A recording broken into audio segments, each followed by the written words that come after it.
Here. Doug Rowdy, Here. Pamela Garvey, Here. and Justin Wood. Here. 6 are present today. 6:30. Approval of the agenda. Make a motion, we approve the agenda. I'll second it. Okay. Does anybody see any changes or anything as of now or Minutes? no for the agenda? Oh, Being none, all those in favor say aye. aye. Opposed? Okay, none. The minutes from our November 5th approval of What? No, April, November. May 6th. Go first. Scrivener's error, sorry. It should be, An the adjustment April to the 1st agenda. meeting. If I don't say it out loud, nobody will believe me. You are correct. It's April 1st, not 1. Yeah, it was April 1st. No joke. Okay. Good one, Mr. Motion. Has everybody read them? Yes, I'll entertain a motion to approve. make the motion to approve. Okay, Sharon. Is there a second? Second from Doug. Any changes, anything? If not, all those in favor say aye. Aye. Okay. Opposed, the same, so that passed. Public comment, 3 minutes. And this public comment is not on the public hearing. If you're here for that public hearing, you make your comments during that, I guess would be better. So, public comments, we have one person.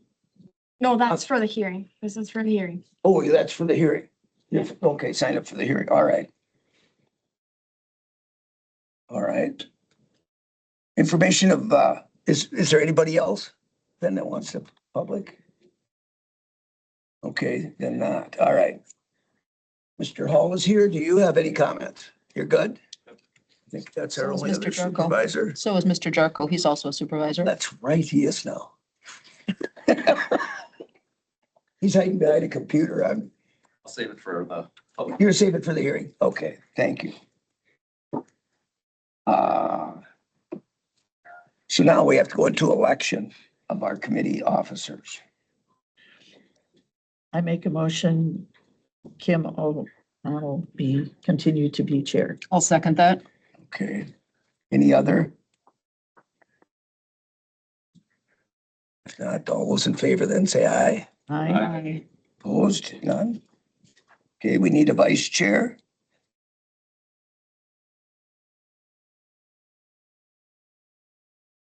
Nominate chair. How's that? You can stay the same? I'll second it. What? I I nominated chair, Okay. so that we. I was just stay going the to do same. that. That's good. Okay.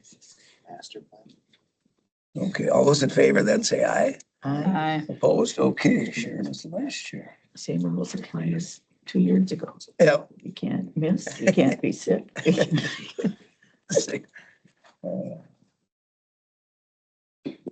I'll call you the week ahead. You can plan. All right. So the public hearing doesn't start till 9:30, so we can get down, what can we look at here? Lake District appointments? On number 12, should we look at that?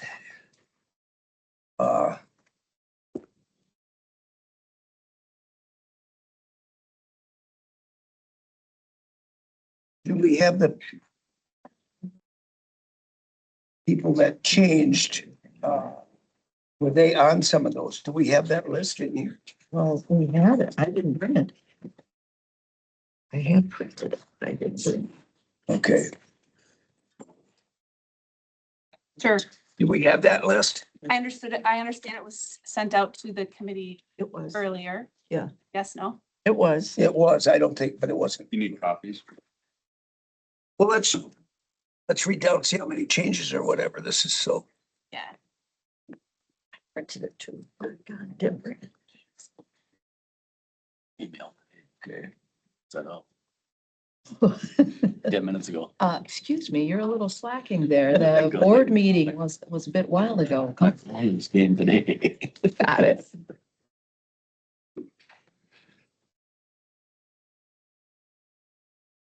Chair, are you looking for something from staff on the lake districts, or are you just waiting for the copies of? I think we'll wait for copies and see who, Okay, you know, that we're all on here, if they're gonna stay the same or not, some of them. just making sure. Yeah, to whoever, because that's, what is that gonna be in our next May meeting? County board, that all I the understand. appointments Mhm. will come forward? Okay. All right.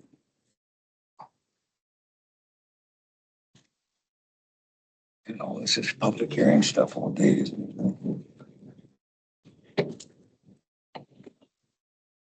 You could ask for his update, but he's gone.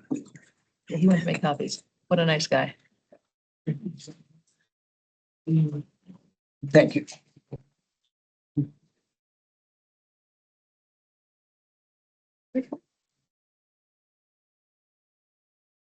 Kimmel.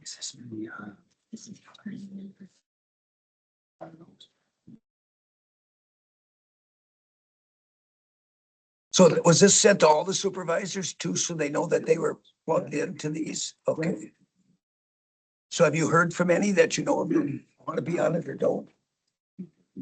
Adam, you know you're on a couple? You would be on Long and White Ash? And Big Blake. He also has Big Blake. Big Blake, okay.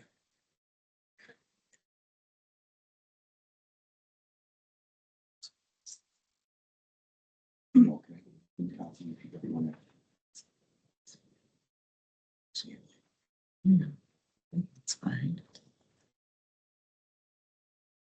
So I guess we'll have to just see what any of the newer people want to do it or not. And then a lot of these, we've had people on the lake that want to be on it. So I think we did it that way. Was that how we did it, Mo, last time? If somebody wanted to be on that lake from the Lake Association or district, they could switch in to do it. Wasn't that how that worked? The only one was. Right. Balsam we did for sure, was a citizen. Eric, do you want to talk about the Balsam Lake? Okay, Yep, so I've been talking with Tom Kelly, president of the Balsam Lake District, okay, and exploring options there. And per their bylaws, they need an active member at every meeting because they're a voting member. So it's their preference that they would pursue another citizen appointee. And Tom was going to pursue a few options and give me a call. As of yesterday, I did not hear from him. And so I would hope that they're still working on that, but it's still in the works. It's in Okay. progress for Balsam. So Dave is not available. Dave is resigning. Right. Yep. okay, And yep, so he will no longer be the citizen appointee, so a change is needed there. okay. And then any of the other ones, like I said, like if Adam doesn't want all three or that, or who else has more than, And just as a point of clarification, Scott's got two or three too, don't you, two? Fine with that. You're fine with that? Okay, so those are good, yeah. just as a point of clarification, I was the contact for Dave, that we would talk on a monthly or bi-monthly basis for Balsam Lake and just kind of, and I did have a long talk with Tom, but I was not super comfortable with being a voting member. So that's also why he was going to continue to look for someone. And that's how that started, because they put me on that as a voting member. Of course, I'd vote to tax the bitch. No, I mean, but it's kind of be tough to be a voting one. Right. So I guess this is more for the administrator for yours, if everybody else is good, but Adam's here too. Are you gonna do all three? Unless somebody else wants it, I'll be glad to help out. Okay, And then we'll add this to the county board packet and sure. once we'll update then once Balsam Lake finds their citizen. Yeah, then we'll have that.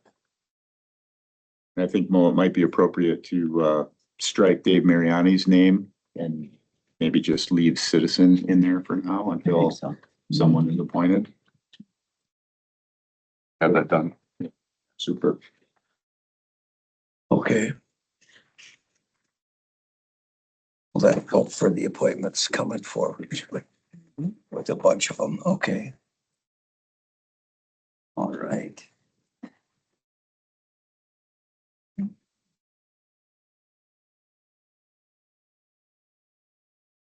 Do your administrators update.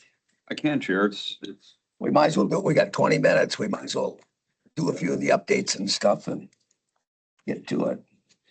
April was the third month in a row where our sales tax went up, which is good. We're 5.6% above or 88,000 over last year so far. So hopefully that trend will continue. The local road improvement program, or LREP discretionary awards, the governor announced. The county got one, County Road I, for 205,000. The town of Lincoln got one in Polk County for 75th Street for 682,000. The supplement awards for that were awarded also. The county got one for County Road G for 398,000. And the town of Milltown got one for 90th Avenue for 351,000. So that was good. We continue to monitor diesel costs. Last load in the highway was up 32% from the last one. And the grandstand project, they were completing the roof yesterday on that. So that's nearing completion with the exception of just, they hope to have it asphalted, the paths tied in here in a couple weeks. That's all I have, Mr. Chair. Okay. Might as well do Sarah's too. Let's. Sure, we would normally have a larger organizational meeting, kind of describing the department and where everything's at, or a new member, Mr. Gilbertson. But with the given the public hearings, we decided to forego that until the 20th meeting. I think clerk had already noticed on the 20th, May 20th. But in the meantime, we do have annual reports that I'll pass out. They'll be included in your packet for the 20th as well, but you can have them for review. Ahead of time, okay. For now, it's the Land and Water Resources Annual Report and then the zoning. Land information will also have the GIS mapping, real property listers. Here it is. We'll have some additional information that will be in your packet for the 20th as well. Yeah.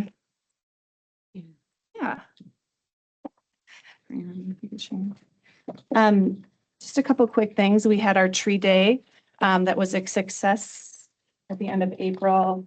I think another record sales year for tree sales in Wisconsin. Hopefully. Right. No, that's all right. Extra. Stand.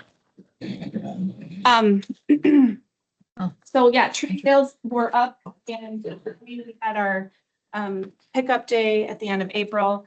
I think we are 100% completed. We have a few trailers here. We're One good. straggler, but we're good. We have that. Oh, Any extras were offered to staff and they were scooped up quickly. I think other than that, we are moving into obviously busy season. Tim Anderson's last day was last Friday, as he moved over to Coon Rapids, Minnesota, and we were wishing him luck in that venture. And that position is posted on our website now for hopefully a May hire. We also have a new zoning technician starting on May 18th. And we have another vacancy that we are posting for now. So that's currently happening. In zoning? In zoning, yes. And I think that's about it, unless there's any questions from the committee at this time. Again, we'll go through more of a complete organizational discussion on the 20th when there's not public hearings okay. there. So then we also have 15, so the action regarding our meeting times and stuff. They'll probably, That's on every committee now. That was on every committee at this meeting, just if you guys wanted to change your. if we're gonna change it out or stay the same and Do have the same. the first Wednesday, we're gonna stay the same, and then if we need a second Wednesday, would be the third one or We something. need a motion. I don't know if we need a motion for that unless we're changing, do we? No. Okay, so that'll stay the same. We got it cleared up, Yeah. okay. Changes to it. Unless we do it earlier. You want to? It's affecting Mahjong. Just really Mahjong. Staff. Stop. Mr. Chair, Yes, we do have one more announcement. So, there are some Land Conservation Committee trainings coming up. I think you and, Sharon attended one last year or a couple years ago. Yeah. So it's similar to that. June 10th in Hayward, would be the date for that training. And that's for staff and committee members. So encourage new committee members to go, but we'll pass those around. Just got a couple of them, so okay. might need to share. There you go. Take a picture of it and then you can have. And that's sponsored by Wisconsin Land Plus Water Association and large support What's the organization. 10th Um, So it's on a Wednesday or so, an odd day. Yep, and if, yeah. You carpool if transportation is I think an it's issue. Thursday, Kim. It's a Thursday, okay. June 10th is a Wednesday. Wednesday. It's a Wednesday. What day, let's see. yeah, it is a Wednesday. If you I can get make so it, many great. updates on my phone, I can't. Be hard. I'm not supposed to use my phone. All right, Check the calendar. okay, so we have that, so we might take a break because we should have with this many people for that rezoning, we might need a copy of the front of that packet.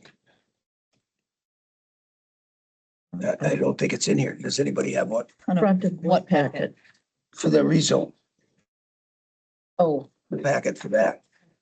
I think it was sent to us it electronically. was sent electronically. Is everybody good with that? I'd like a hard copy. Good. Thank you. Does anybody else want a hard copy? You would? Yeah. Yeah, you might as well make one for everyone. Since we're taking, since we've got 10 minutes to do it. No, that's what I'm saying. We only need the zoning part of it, not all the other stuff, really. That's Yeah, in we've that. got everything else. All right. That's your. Well, let's just take a short break then to open the hearings up to that.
You don't.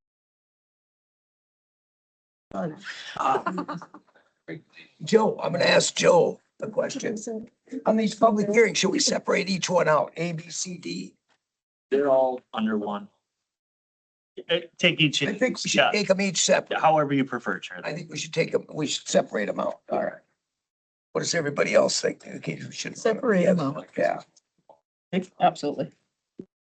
all right.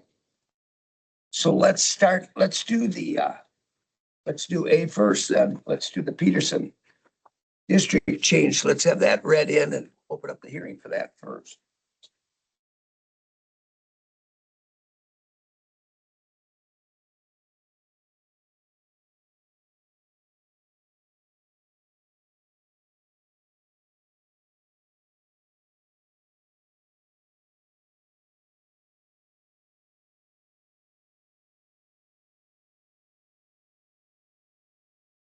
Already? Yes, let's open the public hearing.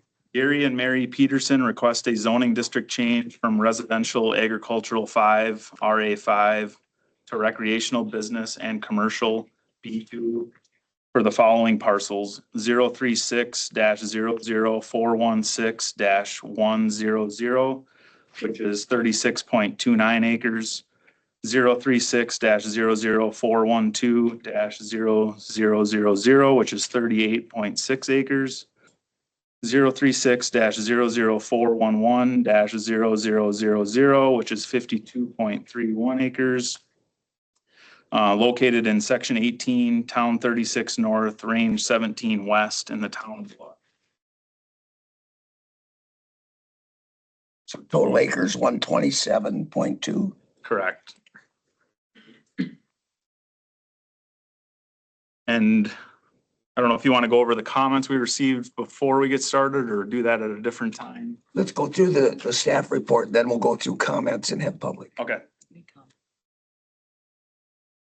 As you see, up on the screen here, the 3 parcels that were just read off is the one that's highlighted, this one and that one. These 3 total 127.2 acres in the town of Luck, as stated before. The current parcels with this light green, they're currently zoned RA 5. The parcel in the middle here currently has a dwelling and a barn on the property. So the current use is for a mix of agricultural purposes and for a short-term rental. That dwelling is used as a short-term rental currently. The surrounding land use, you can kind of see from the map here, is a mix of residential, agricultural, and forested area. The adjoining properties are all RA 5 as well. This furthest west property is adjoining Lake Town, so that is unzoned. But as far as what's in the specific town of Luck, it's all RA 5 in that location. The parcels have access off of 3 different roads. So right here we have County Road B, or 270th Avenue. Running north and south, we have 180th Street. And then running on the north side of just this one parcel is 275th Avenue. So those 2 are town roads. The one on the bottom there is a county road, County Road B. There is no navigable water on the property, but there are several undelineated wetlands and 1 mapped wetland. If we could turn on that layer right up here at the top left. And the undelineated as well, please. So these small blue dots are undelineated wetlands. As you can see, they're kind of scattered throughout the property. The mapped wetland should pop up here soon. It's in this location.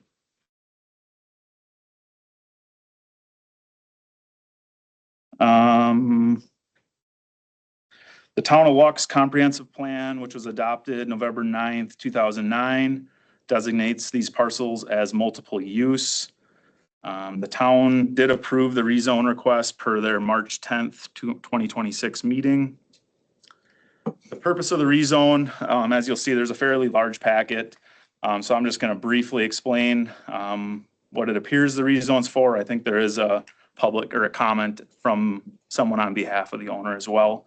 But the purpose of the rezone is to create a resort, which is a conditional use under the B2 district, to increase the use with the agritourism related activities and the ability to rent the dwelling year long.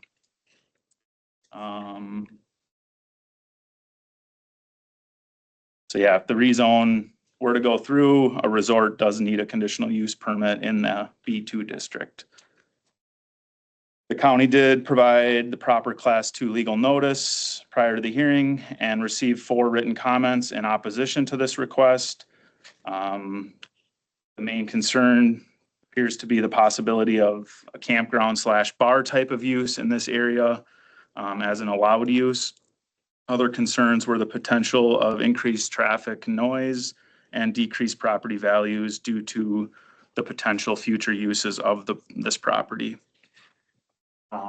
I can pull up, I do have in the file what the current allowed uses are in RA5 and what is B2, if you guys want to see kind of what that Yep, changed. what could be there, that would be the rezoning part, yep. You want to make those in an exhibit then? Yes. Okay.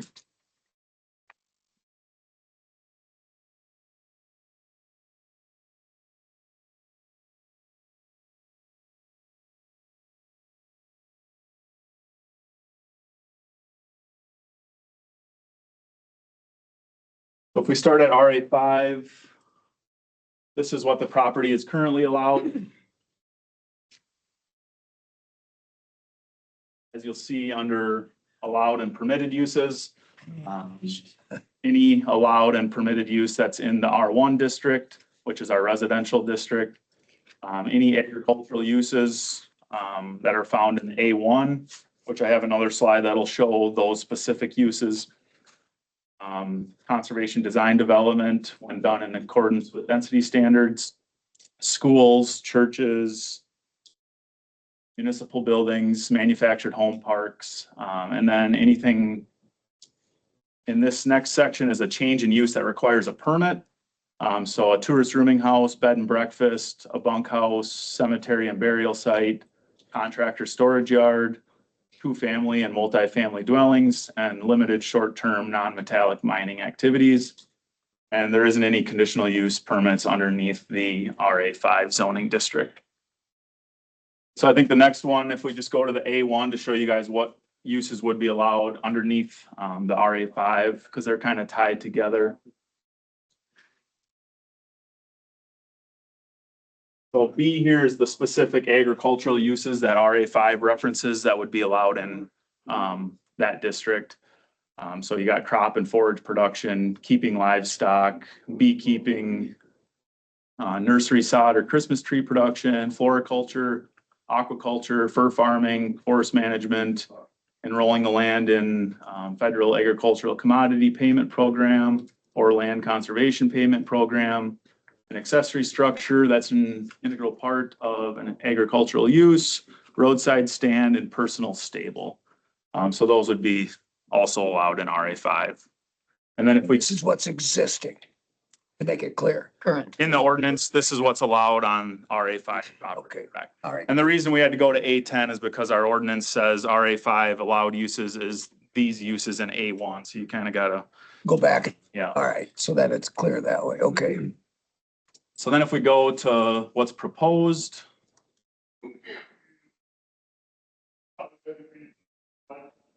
So this is the recreational business and commercial section of the ordinance. So under allowed and permitted uses, we have sporting goods, archery range, recreational sales and service, restaurants and taverns, bait shops, and miniature golf. And then there may be one single family dwelling unit on the premise, either attached or detached in connection of the above uses. So those are just permitted or allowed uses. They don't need to come to the committee for anything. The next section is conditional uses. So this is where if any of these uses were requested, they would come back to the committee for a conditional use permit. We got ski resorts, paintball, go-kart tracks, reserve, well, that's a blank, gun range, sportsman's clubs, stock car, all-terrain vehicle, and dirt bike raceways and courses, resorts, marinas, including sales and service, recreational camps, campgrounds, manufactured home parks, and adult establishments.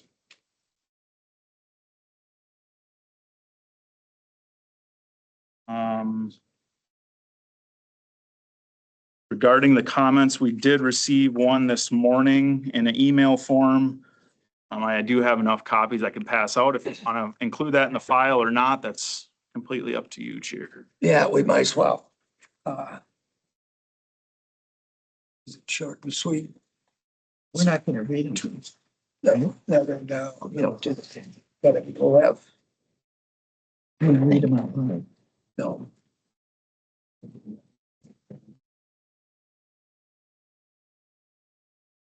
So that would be 5 comments in total then, received. Were all the comments negative? Correct. Okay, Well, except there was one submitted by the requester. yeah, that's different. Yeah, this is the other comments. Okay. Otherwise, that's all I have as of right Yeah. now. Yeah. So then we have, if the owner wants to come up and add, we can do that. Otherwise, open it up after that for anybody that, does the owner want to come up and add or subtract from this or? I'm part of the family. Is there something? If you, do you want to add anything or do you want to leave with that and wait or what? I guess the only. You have to come up to the podium, please state your name. I'm Greg Peterson. Okay. I'm part of the Peterson family. And the only thing I wanted to add is we're not interested in doing a lot of this large commercial stuff. We're not into any campgrounds or bars or anything like that. We just want to be able to keep our Airbnb going. And I always want to do a vegetable stand. That's really just all that we're really requesting. So I just wanted to state that. I don't know. That's fine. Yep. Okay. Now we'll open it up for anyone else for, against. So the people, you have to come up, please.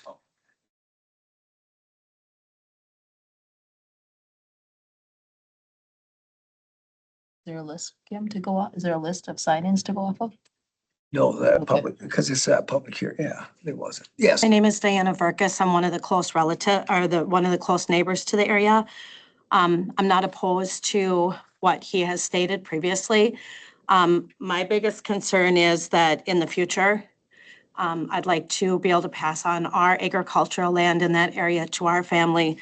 And even though he's not going to be doing any of these other items, in the future, it opens it up to anything and everything that's listed. Restaurants and taverns, bait shops.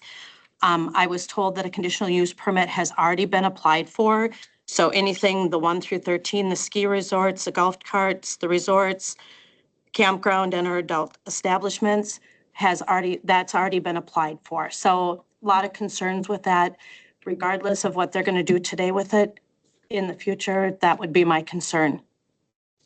That's clear. okay. Thank you. Anyone else for or against? Sure. Who wants to speak? Yes, come up, sir. My last name is Fender, first name is Jesse. My property is basically right butted up against the farthest east that they want to rezone. Mine is basically what that miss just said too. The door being opened for all of them other things is a big thing. I'm a retired combat veteran. I like my peace and quiet. I like my, distance from a lot of noise, a lot of that kind of stuff. I've owned my property for the last 13 years. So I don't ever plan on selling. I don't ever plan on, I want to keep it the way it is. I enjoy all the forest around it. I'm sorry, I keep going back here because there was a map up there. I enjoy all the woods around me. I understand again that they want to do the little bit of stuff that they want to do. I don't have a problem with, but again, at the same time, the door is opened and who knows what's gonna happen in the future. Yeah, again, another thing that I did not get, I just got back from New York last night, so I didn't get to put in a comment, a written comment. I didn't even get the letter until last night when I got home. I've been gone for 3 weeks, so my whole thing is just, is that, and again, the noise, the traffic. We already have, anybody who lives on B already sees the dump trucks, the semis that take B. It's a shortcut going from basically 70 to over to 48 and continue over. And I have animals. I know everybody on my road has animals. That's a big concern too.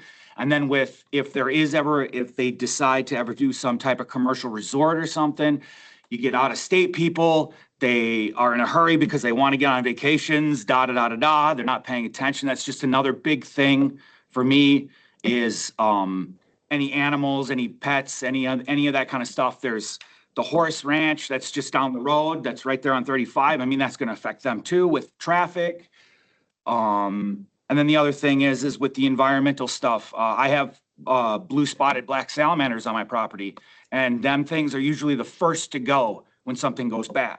Well, my property has tons of them. I don't want them to be gone. I don't want any other type of environmental hazards to happen, that kind of stuff. So yeah, I mean, I understand that they have a lot of property and they want to do, they have plans for it and stuff, but as a resident who's lived there for 13 years now, I don't want any commercial rezoning. So that's all I have to say. Thank you. Thank you. Anyone else?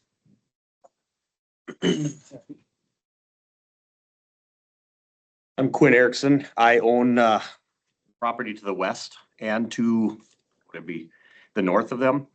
I'm definitely in support of what they want to do. Perhaps maybe a good thing would be to try to do just the piece with the house on it rather than all of it. Start with that. That might limit actually what they can and can't do. Because now I think the main concern that he's wanting to do is be able to keep an Airbnb on that property. So I support what he wants to do. I don't want the other stuff either, but I also understand it's his piece of property. But what I would suggest is maybe try to focus on just the small parcel with just the house on it. So. All right, thank you. Yep. Anyone else? Yep. My name is Kyle Johansson. I'm a friend of the family, and I also support what they want to do. That's maybe a good idea that Quinn had of just the house part. And I think this all started, they've already been renting the house or cabin as a Airbnb. And I think the request came from Polk County that you had to get a different permit to do that. And that's really what started this action, I think, to get it rezoned the right way in order to get that permit. So they've had the land in their family for 6 generations. They have no intentions of bars, restaurants, or hotels or any of that. They want to keep it what it is and just follow the rules set. So that's their goal. Okay, thank you. Anyone else? Anyone else? Okay.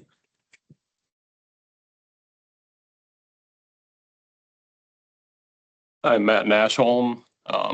My wife and I, my family lives within the 300-foot radius of this proposed property. Every comment that I had has already been addressed here by others. Thank you. Just like to point out that the road that we live on is a dirt road. I don't know where the driveway would be for this Airbnb. I believe that it's a safety issue. It's a rugged road. It's not well maintained. Yeah, I guess our biggest concern is not so much what you're intending to do with the property, but the issues that could arise from what happens if you do decide to sell. It's already in that commercial zone, so that opens up a lot of potential for a lot of issues that would be harder to reverse once they're in place. Thank you. Anyone else? Anyone else?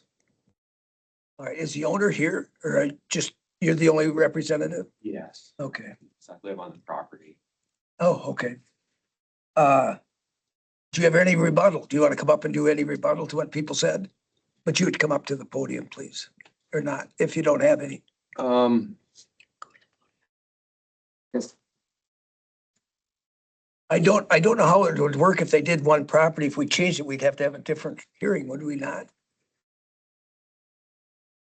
I mean, if they wanted to do just one property, like a few of them just said, I think the owner would have to do something there. Okay. Yeah, I'm not 100% sure on. I guess, you know, my father had prepared a lot for me to read, but I'm not gonna do all that. I just want to emphasize that this land's been in our family for 6 generations now. As long as I'm alive, I'm gonna be there, and there's coming in generations. So we have no plans to sell, and we're just trying to, you know, create some economic prosperity here on the property so we can hold on to it. So it doesn't get sold to people from out of state that will come in and take advantage and maybe do disruptive things to the community. So we're very attuned to, I'm an organic farmer. I love the land. I'm very ecologically mindful and no plans to sell. And yeah, so yeah, we're just looking to just hold on to this property and you know, maintain it in a very sound ecological way, maintain peace and quiet. I love my peace and quiet too. You know, it's a beautiful farm. And yeah, you know, and trying to add to the economic welfare of the area. You know, the Airbnbs, it brings in people who they go to the bars, the restaurants, you know, they spend money in our community. And so we also see it as a very favorable economic boon to the community to be able to have an Airbnb there while maintaining an organic farm that's maintaining the ecology of the area and maintaining the just the overall feeling of being there. So I just, I guess I just wanted to emphasize that's what my family has intended. And Okay. we don't intend to sell or to do anything extravagant. We just want to, like right now, we have a couple staying in our Airbnb for the past month who they're from Milltown and they had something happen in their house where it got flooded and the insurance company is paying them to go somewhere else and stay while their house is being repaired. So now they have a place to stay during this time while their house is being reconstructed. So, you know, it's actually benefiting local as well as out-of-staters to be able to stay there. Okay, thank you. Yes. Oh, So, yeah, he's gonna ask a question. Sure. so there's a cabin and a house on the residence, or is it just? The house is sometimes called a cabin, but it's a house that we had built a few years ago, and there's a barn. That's it. There's a house and a barn right now. Okay. But you live there too, I do. and then you rent it too. Yeah, I rent the Airbnb. Yeah, and I've kind of created like So a that's a space. separate, the Airbnb is a separate building. House? Yes. We originally had an old house there, which had to get torn down a number of years ago. So we built a new house. Okay. Yeah, so it's just the house and the barn. That's all we have. So you have, there, you have like an apartment in the house, is that In the barn. in the barn? Okay. Yeah, I've created a space for, and I'm gone in the winters, so. Okay, Yes. any other questions? Yeah, why would a Oh, conditional? No, No, you sorry. don't get to ask questions. Oh, I just just, the commission. Oh, sorry. sorry. Okay, Which, no, just the committee can ask the questions. which parcel is that property, the building's on? For map. Here you can actually see the barn on the map. Which one of these three? Oh, which It of the is. three? Scroll down a little bit so we can see the parcel. Each one, the, That's the barn, and then the house is built like right there. I think this is an old map. Right next. But yeah, that was. the parcel ID number. Claire. Down, and the new house is just right there. can you zoom in on that or can you? It's right here. Which one is the one? Which one is it? That's Out of the three. the three. You know, we have access right off Highway B, so I don't know what the concern about I think someone had a concern about the roads and stuff. We have 412. access right off brand new Highway B. Oh, right here. So that's never gonna be an issue. Yeah. Thank you, Claire. Okay. All right. Anybody else? Just so, I mean, resort got, you know, it's been talked about, so resort got thrown out. The resort purpose is to rezone so that you can rent for more than 180 days, correct? Correct. Yeah. That's the purpose of the resort. It's not, you're gonna build, No, we just, I think there's concern with protecting lakes. I think there's overuse on a lot of lakes around here. With the rezone, you know, with the 180-day thing, but we have, you know, we're out in the country, we're off the lakes. We have a really nice, quiet place for people to stay, really unobtrusive. It's very, you know, we usually have couples or families come in, stay a few days. Just a way for us to maintain our land, to hold on to our land. You know, not sell it off. Like we're one of the last remaining, century farms in the area where we have the local people still living there, our family's still there. We haven't sold. You know, my father did hold on to it. My grandfather retired from farming. It could have gotten sold then, but my father held on to it. And he's really into conservation. He spent his whole life as a soil scientist doing soil conservation. So our family's really dedicated to preserving the land and preserving the way of life there. So, you know, if we want to preserve our way of life in this area, I think it's important that we hold on to these places. I mean, if my family was just to sell this property to somebody else, who knows what's going to happen, you know, but we're holding on to it. I have nephews and another generation coming in, and we all love the land and we have no intention to sell it. So just. Okay. Any other questions that we can think of? All right. Is there anyone else? Any more comments? You can ask.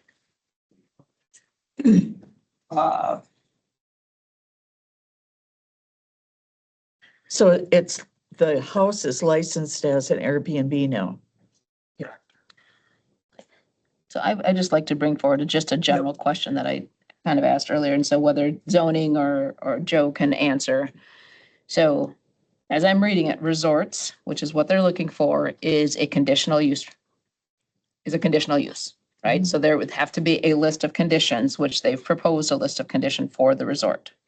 However, if they let the condition, I'm just trying to understand completely. So if they let their uses lapse, so they lose their conditional use, it is still zoned commercial. So that's the concern, that then they could technically revert to, anyone could revert to the ones that don't need conditional uses.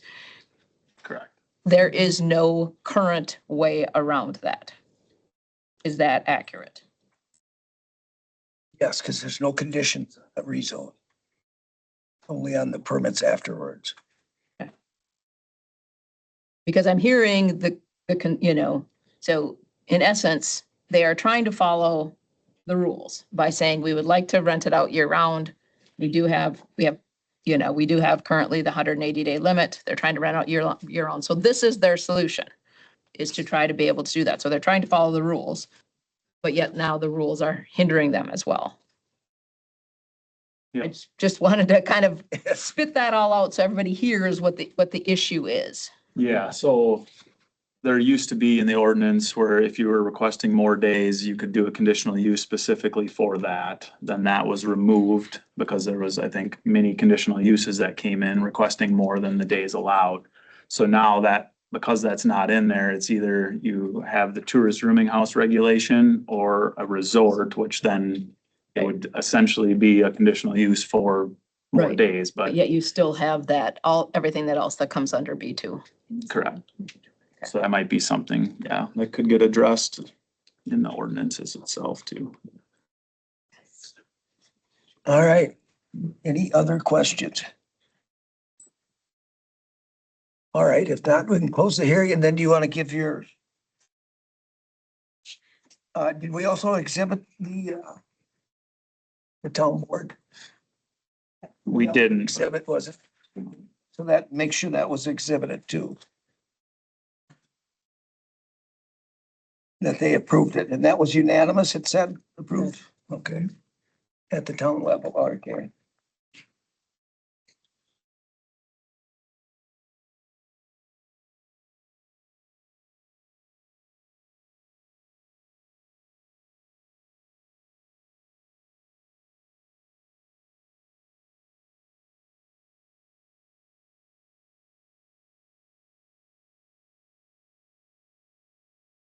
Ready for some findings of Yep. fact? Yep, let's go through those.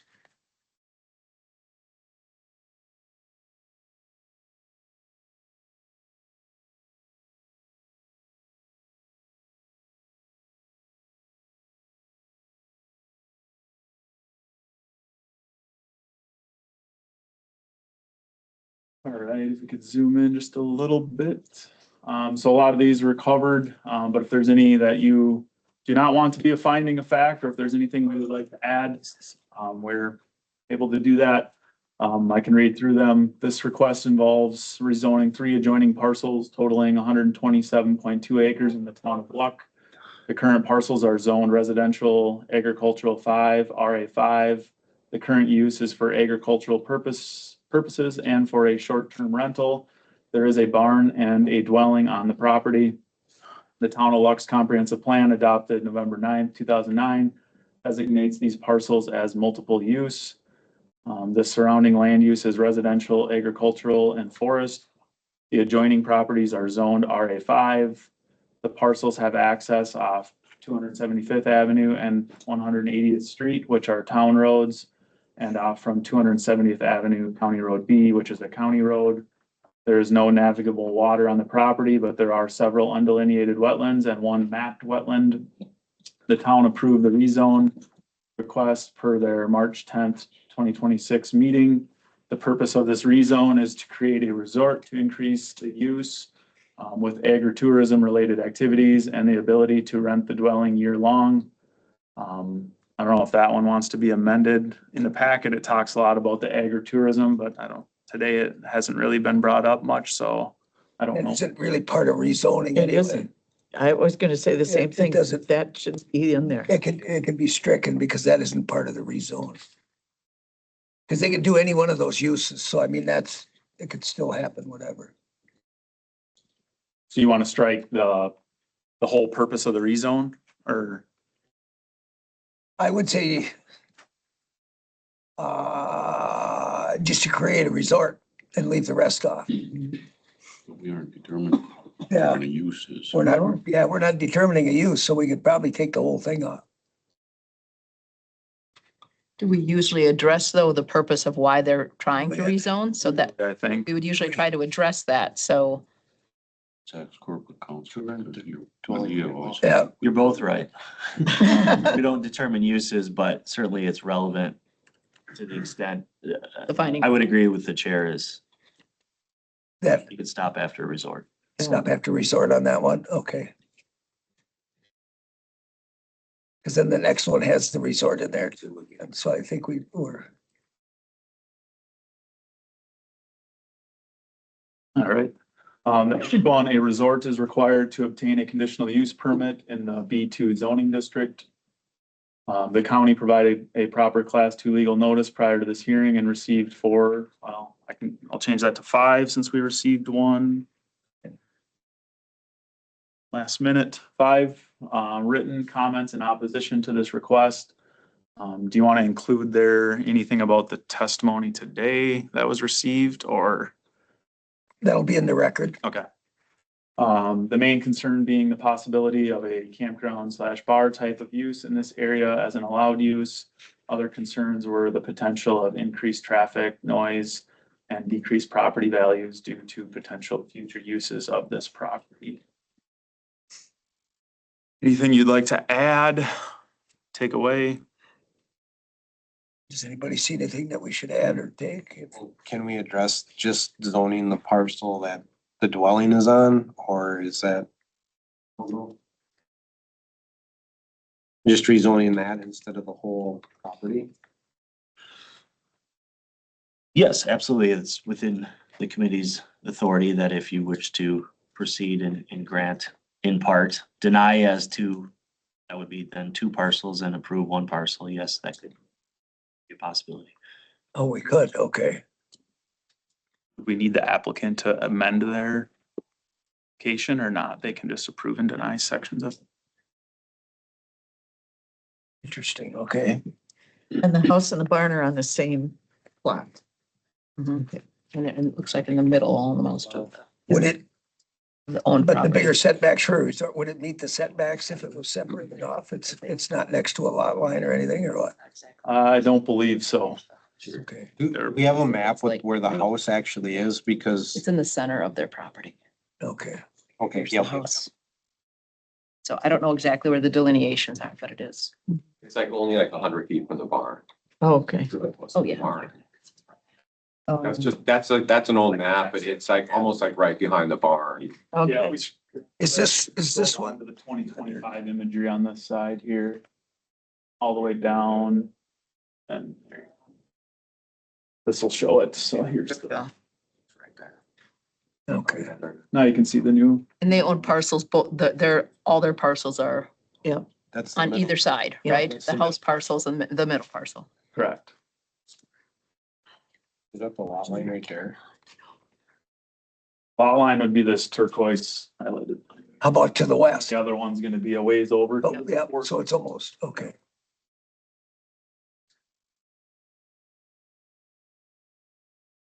So Joe, how did we do that if we piece map a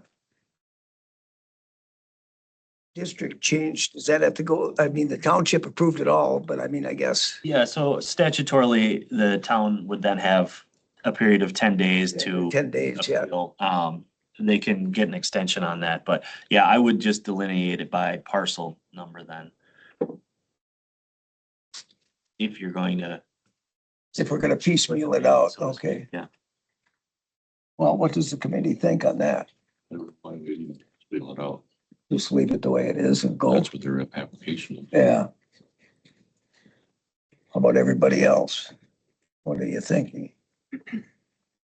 I guess my only reason why I brought it back up is because that would help with some of the concerns, you know, with the rest of the With some of the other ones, yeah. property. I don't know what, I guess that, I mean, the applicants, can they respond to that or? Suppose we could, yeah. What would you think? In regards to just the 1 parcel versus, that's the main concern we have. Yeah, if you wanted to just rezone that parcel with the house on it, that would be fine, as far as I'm concerned. The rest is just agricultural land, so no real need. Okay. I guess, yeah, because it's really about the Airbnb. You know, I want to be able to do a vegetable stand, but I found out today I'm already allowed to do that on residential. Sure. Mhm. But, so yeah, it's really just being able to maintain, renting, throughout the year and preserving the rest of the property as a farm. If you change that to 1 property, will you open it up to public comments again? No, I don't think we can. Because it's actually reducing, so it's helping what everybody's concerns are, is like Justin said. I don't know. We can do it as a motion. Somebody can either motion for the 1 or all. I guess, let's go that way. If we're done, discussion. I'm gonna go through the rest of. Go through the rest of them. Yes, all right, sorry. So under conclusions, I have the specific use that is being requested by the applicant does appear to fit within the town's comprehensive plan and would require a conditional use permit to operate. There are valid concerns from the neighboring property owners that this property, once rezoned, would have the ability to be used as a restaurant or tavern without a conditional use permit. The town did support this request at their March 10th meeting, but they still do have the option to file a resolution disapproving the district change request for 5969 sub 5 sub E within 10 days after the public hearing. So as far as my recommendation below, it is a staff's recommendation for the committee to determine if the risk of the future use outweighs the reward of the current proposed use. If the if the request is granted by this committee, the town would still have the option to disapprove the request if they so choose.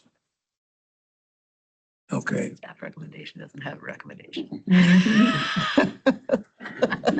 Yeah, they would disapprove their recommendation, yeah. But the staff recommendation is that they don't have a recommendation.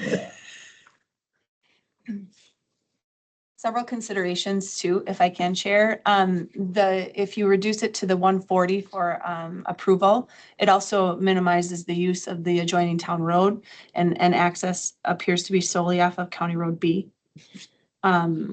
Just for consideration on some of the comments. Okay. All right, then with everything said, okay, what, I think, given that the property owner is okay with that, I just go with the one parcel. let's go with the Is that a one with the motion, house. So do we have Yes, that I'll make a parcel? motion that we just go with parcel 036-00412-000. For the 38.6 acres. to be rezoned to B2? Yep. Okay, so it's a parcel with the buildings on it. All right. Yes. Is there a second then? I'll second that. That's second, okay. Any other discussion then? Hearing none then, all those in favor say aye. Aye. Opposed? All right, it passes with the one. Still gives the township their 10 days. Procedurally then, this topic will be on the county board on the regular agenda. This could probably be on the consent agenda. Kim, we talked about this. Oh, right. Never, okay. Sure. It's on the regular.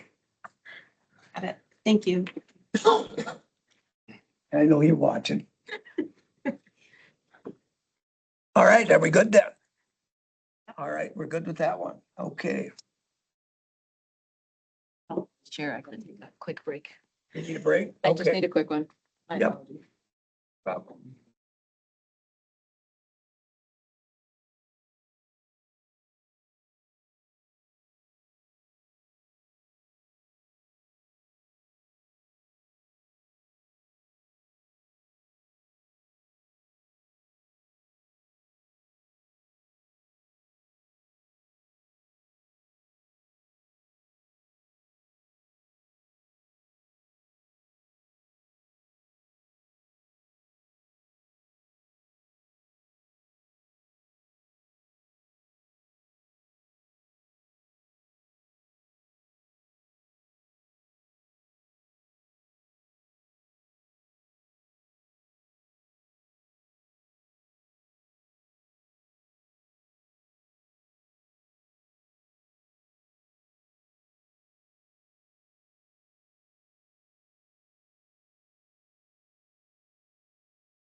Out every year. All right, let's come back to order and we'll open up, we might as well go right into B. Open up the public hearing for the shoreline ordinance amendment. We're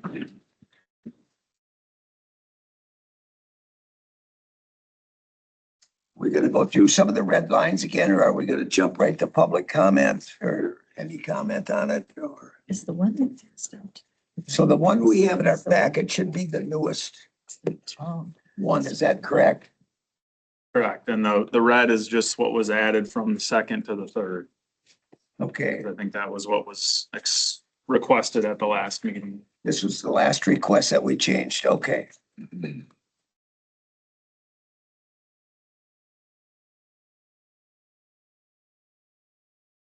Everybody here has been through it. Does it, I guess we want to open it up then for comments to start with here. Yes. Let's, There we go.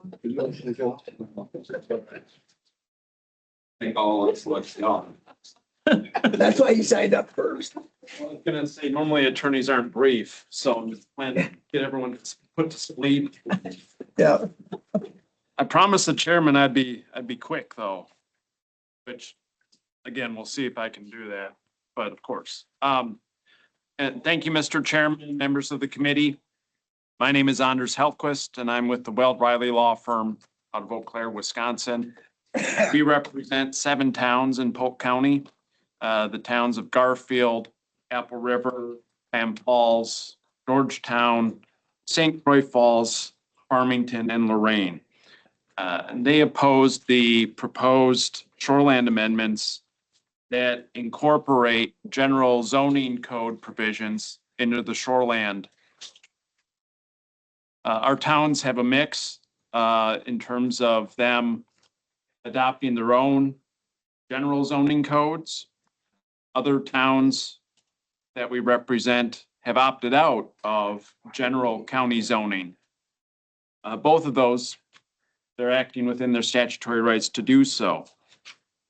The proposed amendments, we appreciate the work that the committee has done as it's working through what can be a complex issue. But these proposed amendments still have major problems for our town. You know, the simple solution, and it's what towns urge, is for the county to simply adopt the DNR's model shoreland zoning ordinance. It's a statewide standard. It complies with NR 115, and there aren't any legal hangups or hiccups or other problems that arise for our clients. With the unzoned towns that we represent, with the latest proposed amendments, general zoning districts apply to our unzoned towns under the guise of this being in a shoreland zone. Placing these general zoning districts, the towns that opted out of general county zoning, is not what those towns signed up for. You know, in the letter that we provided yesterday, we show the example of how broad of an impact that placing these general zoning districts have on a couple of our unzoned towns. The town of Georgetown, the town of Clam Falls, you know, just as an example, about roughly 50% of the property is going to be under general zoning district standards through the proposed amendments that you have to the shoreland code. The towns had a statutory right to opt out of general zoning, but that shoreland zoning code imposes those general zoning districts contrary to our clients' rights to opt out of general zoning. As for the zone towns, again, we appreciate the efforts to try to carve out zone towns from the other general zoning districts in the shoreland code. But as we pointed out in our letter, having that town zone district doesn't exactly resolve all of the issues. There's still a lot of lack of clarity on what that district does and which uses are still regulated. It says that zone towns can use permitted or allowed uses in their own respective zoning districts. It says it's silent on conditional uses. It's silent regarding setback standards that are other than the normal NR 115 setback standards. It just creates, I think, even more confusion for our towns on which regs have to be followed. The general zoning code provisions in the shoreland code really are a solution in search of a problem. It creates more issues, more land use conflicts, and it infringes on our clients' statutory rights to either adopt their own general zoning code or to opt out of the county's general zoning code.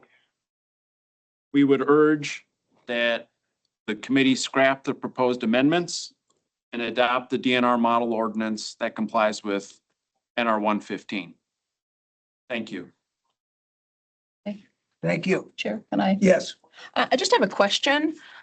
So I feel like we're fighting a lot of misinformation. So can you please explain how the new language that we have is different from the language we've had in place since 2016, which specifically said, and I will quote, "Uses within the shoreline shall conform to the requirements of these county zoning districts or the respective town zoning districts and towns with their own zoning." That is what we currently have had in place since 2016. So how is our language now, other than we've kind of moved it because the concern was that this language potentially wasn't saying that they could zone totally, the towns could totally zone around the lakes, which is not allowed under the DNR.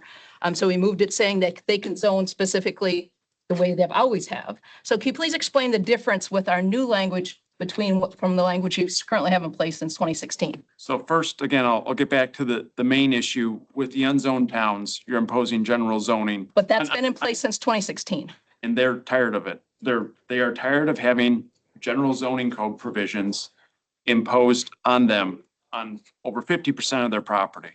I mean, So this is a new issue, even though it's been in place since 2016. this is something that the towns have had enough of. It's unzoned towns. So there's no difference since This, 2016. and this is the opportunity for the county to get it right. Oh, okay. While you're going through the amendment process, get it right, respectfully, and adopt the model ordinance. I was just curious. So there isn't, you can't specifically say what the difference is from 2016 to now. Well, you're still trying to repackage the same type of regulations through new amendments. And then for the zone towns, you create a new zoning district for zone towns. But we had that in since 2016, that's been Have there. a town zoning district.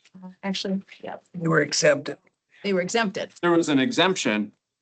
This new town zoning district creates more confusion because it says, well, only the permitted uses are allowed. It doesn't get into conditional uses. It doesn't get into setbacks. So the ask They're is, exempt, that's would be in their zoning. Right.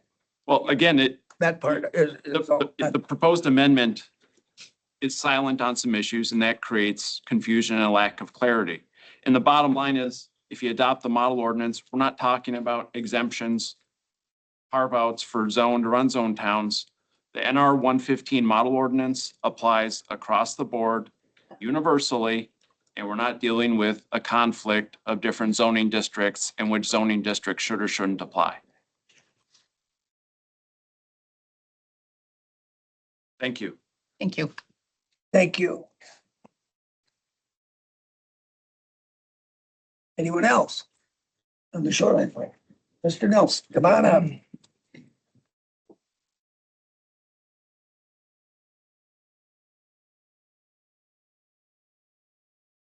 Chris Nelson, Milltown Township.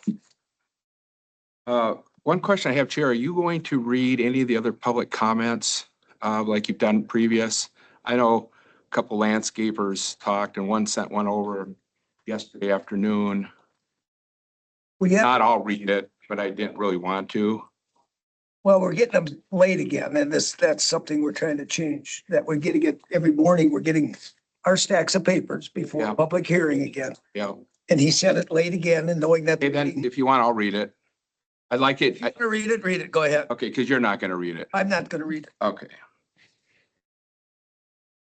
So there's no time limit on my public comment here today. Is Well, that correct? Is there a time limit put on? I have that discretion. You do? Okay, How's that? all right. Well, I'm gonna read this. You're, I'll read this one. John Hall from Proline, you guys, you can't be here again. You know, and to be fair, we're all getting a little worn out of this process. It's been 2 years and we're still having to take all this time off from work.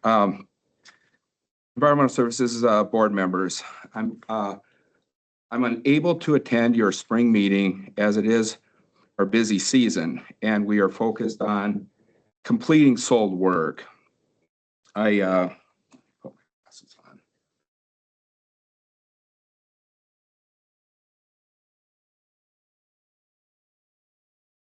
I continue to try to follow your progress with the shoreline rewrite, although it is still difficult to keep track of what is past tense, what is current, and what may be in the near future.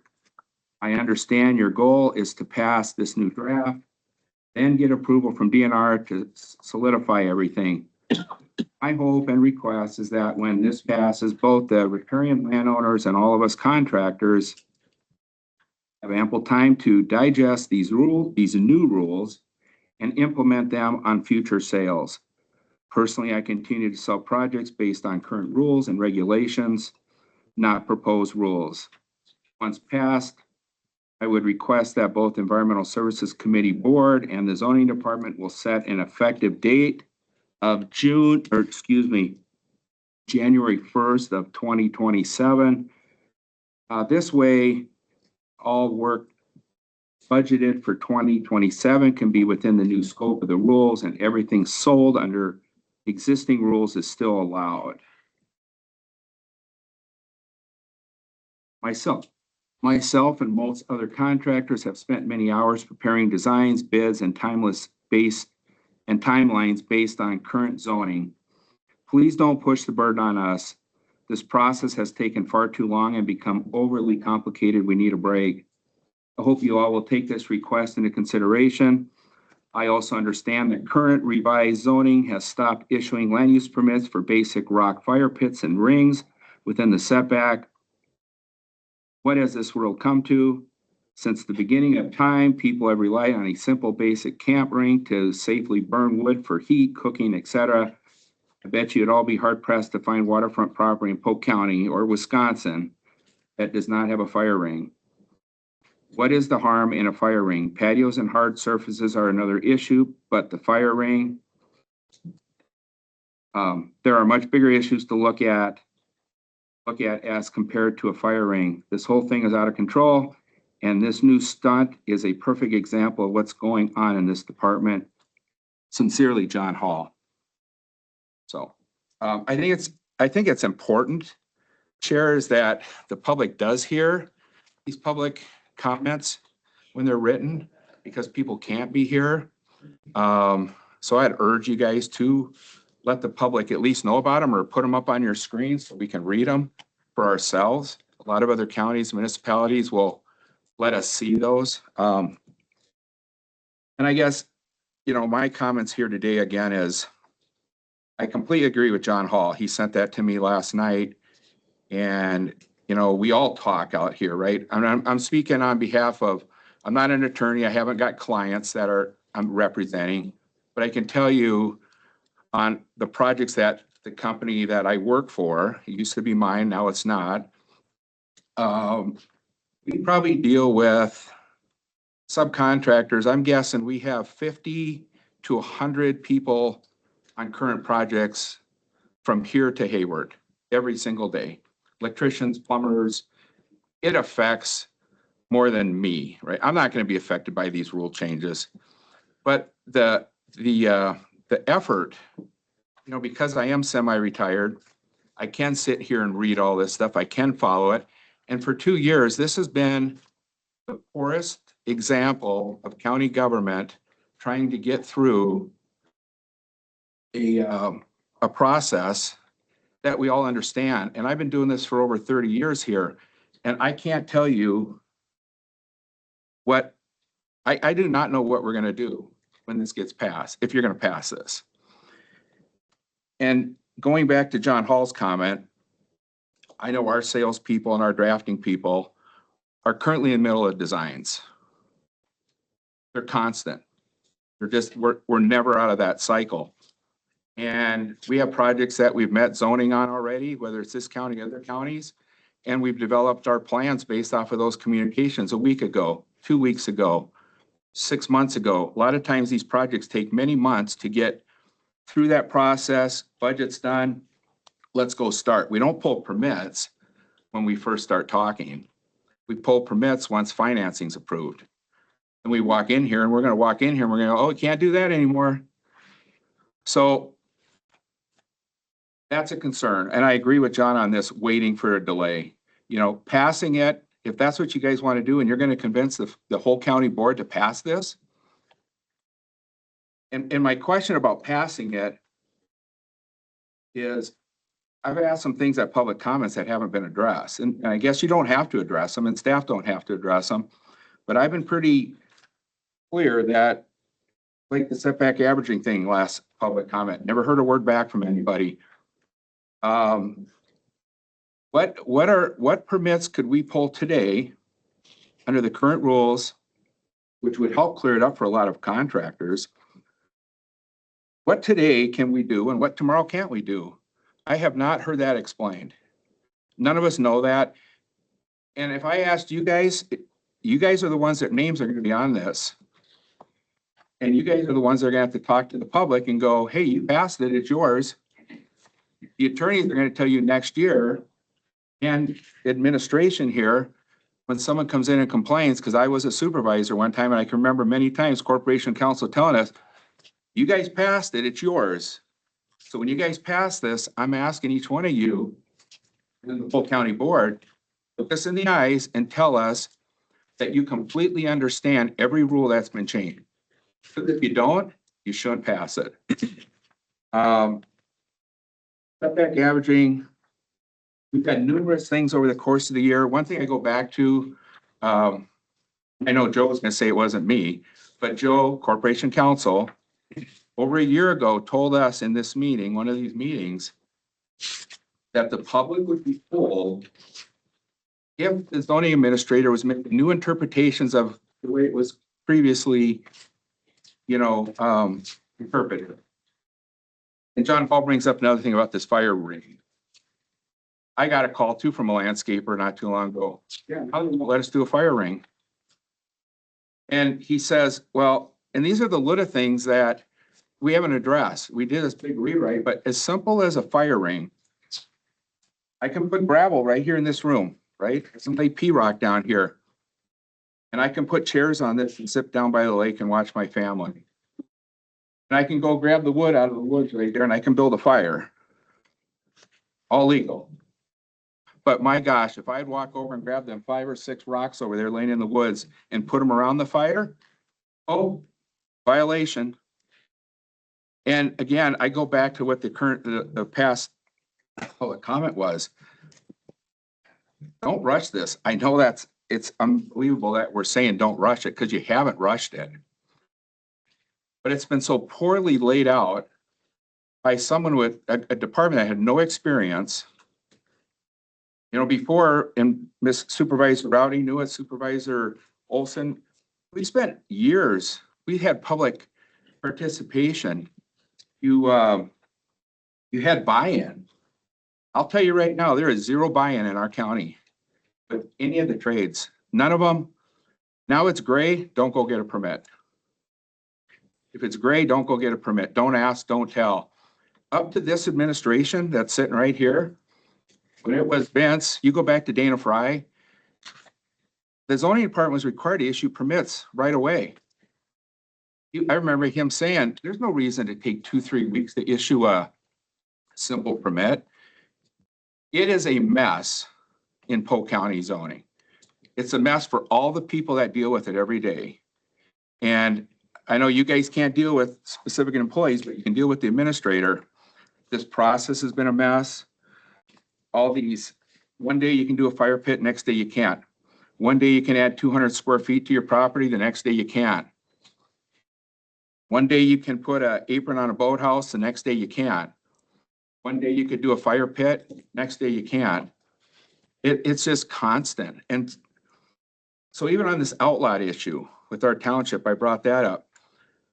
I took that off the plate. I called my surveyor. I used it for a few months to tell you guys what a mistake I believe the current county administrator is doing on outlot definitions about saying I can determine, or the open space rule, that your half acre lot should have a garden shed on it if you were gonna put a garden on it. And I asked you guys to deal with that and no one dealt with it. And maybe you don't want to, but it's gonna be an administrative appeal in the future. You had testimony at the last committee meeting by staff that, yeah, we've been doing outlots forever.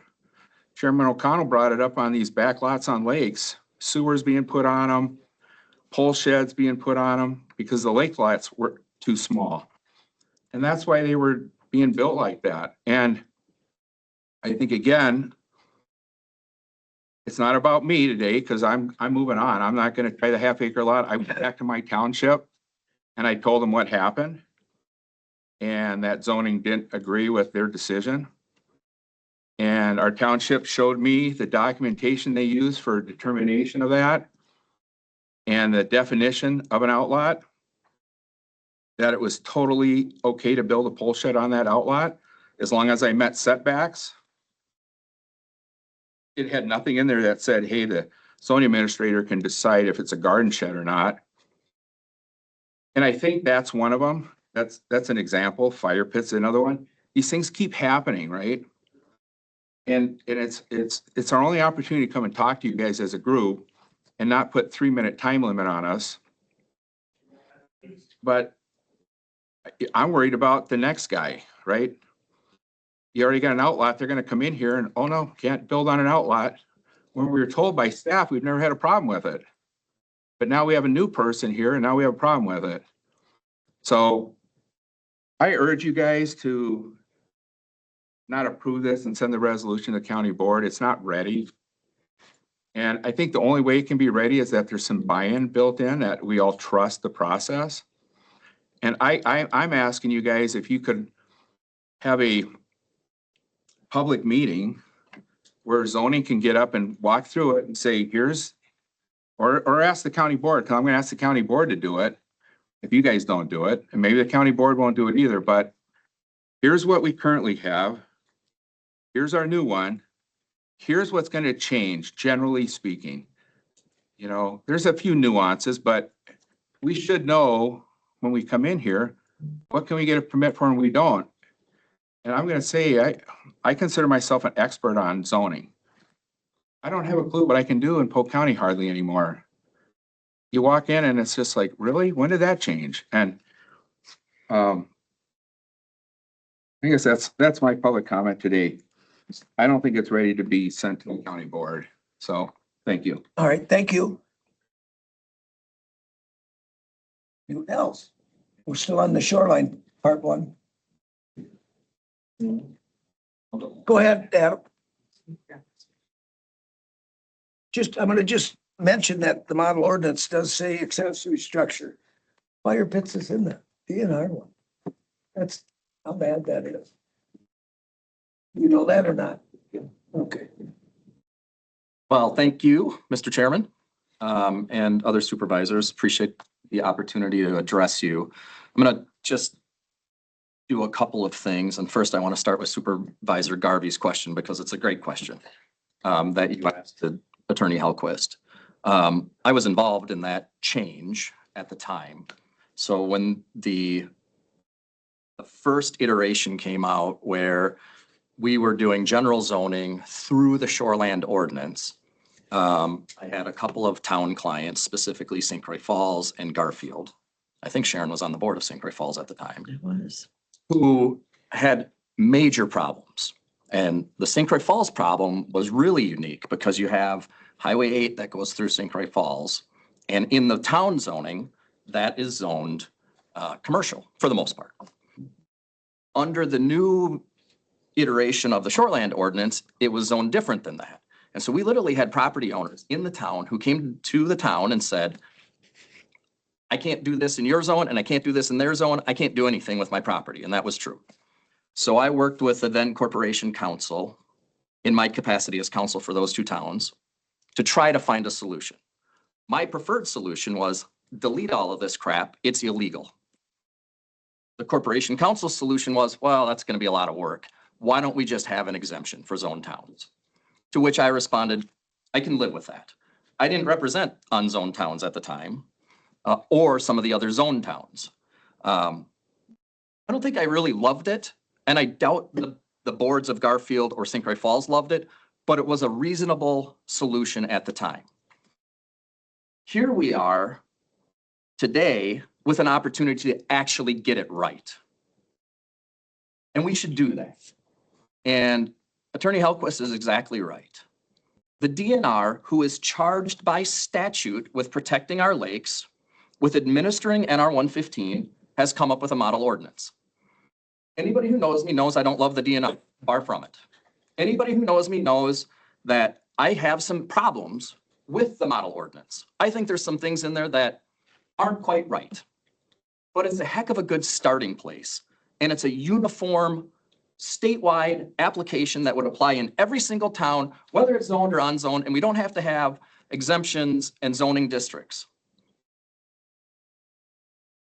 And so, you know, that takes me to my specific concerns about this particular draft. I think the biggest concern that I still have is the infringement of town rights. I want you guys that have been on the board for a long time or been in county government for a long time to think back. Have you ever seen a town or seen a time when 7 towns have gotten together and spent their very, very paltry resources that they get to fix roads and hire a high buck attorney from Eau Claire to oppose something going on in this county? Have you ever seen that? That has literally never happened here. Never. That alone should tell you there's a serious problem, guys. A serious problem. And we should be respectful of those towns that have either decided through their elected officials, and oh, by the way, typically the people voting at an annual meeting, that we don't want to have zoning or we want to have our own zoning. I think it's incredibly disrespectful to say to those towns, pat them on the head a little bit and say, we're sorry. We know better than you. We're going to regulate VRBOs in your town because you won't do it. It is disrespectful to those people. And we need to knock it off.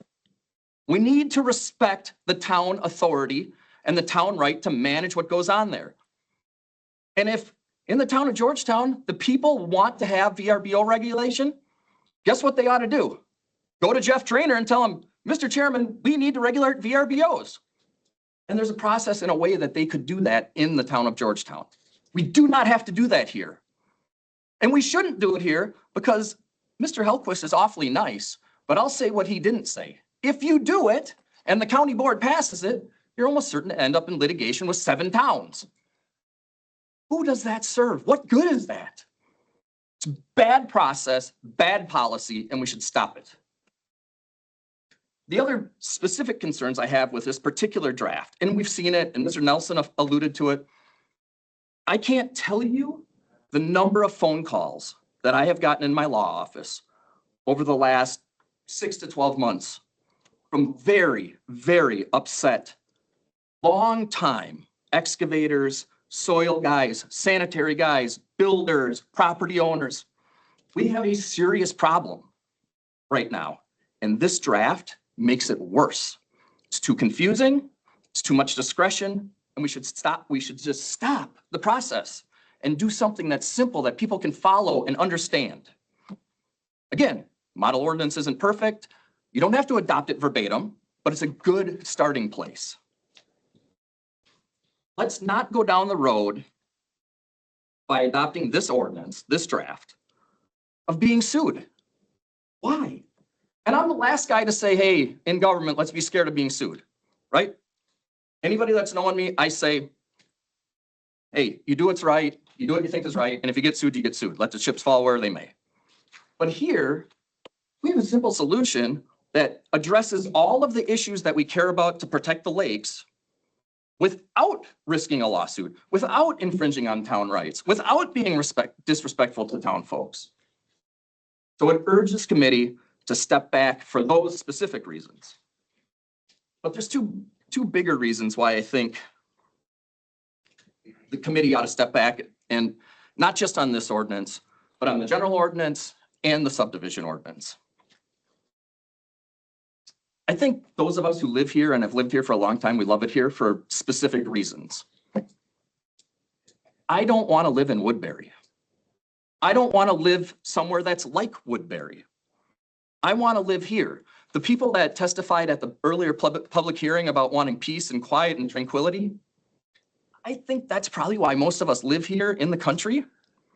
And so isn't it time that we step back, have a planning process and say, what do we want Polk County to be in 10, 20, 30 years? This process is not doing it. It's doing the opposite of that. It's putting lipstick on a pig, respectfully, to our current ordinances. We have over 150 pages of ordinances for this little tiny county. 50,000 people, 150 pages of ordinances. Do any of you know what's in that 150 pages? Why don't we step back for a minute and say, what are in these ordinances holistically that we care about, that we want to achieve? I know what I'd like to achieve, and I bet it's the same thing most of you want to achieve. I don't want our farmland turned into data centers, solar fields, wind turbines, or subdivisions. I don't want to see that. And I doubt anybody here really wants to see that either. I want our farms and our farmland and our woods to be protected. And I bet if you went out and you polled the people of Polk County, that's what they would want too. And if you said, well, geez, you need to build somewhere. We need somewhere to be housing. You're right. I'm not anti-housing. I'm pro-housing. But we have cities and villages. And let's be realistic about it. We have lakes. If I could hop in a time machine and go back to the 1920s and get on the county board, I would be for some regulation on the lakes that kept them to be developed the way that they are. Right? Because I like to fish. I like to water ski. But it's done. The lakes are built, folks. The idea that we're going to save the lakes by worrying about a fire pit is the most absurd thing you could ever imagine. So let's encourage, and by the way, not for nothing, I don't know if there's any lake people in here who are not residents. Thank you for paying all of our taxes. That's what we should endeavor to have. We have these clusters of building on lakes. They pay for our schools. They pay for our roads. Let's try to work with them and encourage that, yeah, we're not going to allow you to build closer to the lake or any of those things that would cause problems with the lake quality. But if you want to build your house, refix it, whatever, we're for that. Because that's a good place to build because it's not in the farmland. If you want to build in the city of Amory, have at it. The village of Osceola, have at it. And those are the things that I think we as, I'll put myself now, we as board members ought to want to do. And the only way to do that is to go through a good planning process and find out from the public, what do you want Polk County to be in 25 years? Do you want it to be Woodbury? Do you want to have a data center next door to you? You want a subdivision? Or should we build in the places where they're already built? Cities, villages, lakes. So I would urge this committee, just tap the brakes on this one, the general one, the subdivision, because they all work together. And let's decide what we want to do. And the last reason that I think we should tap the brakes, and I'll say this as a new guy, albeit a new guy who's been involved in zoning for a long time, there's 4 new people on the board. I bet they have barely scratched the surface of understanding what we're doing here. And we should allow some time for these folks who are new to the board to understand what's going on, be part of the process before we ask them to vote on something like this. Thanks. Thank you. else? Anyone else? All right. Let's move to the general ordinance. So we have three. That was the B, that was the shoreline. Now the general. Do we have any comments on the general ordinance from anyone?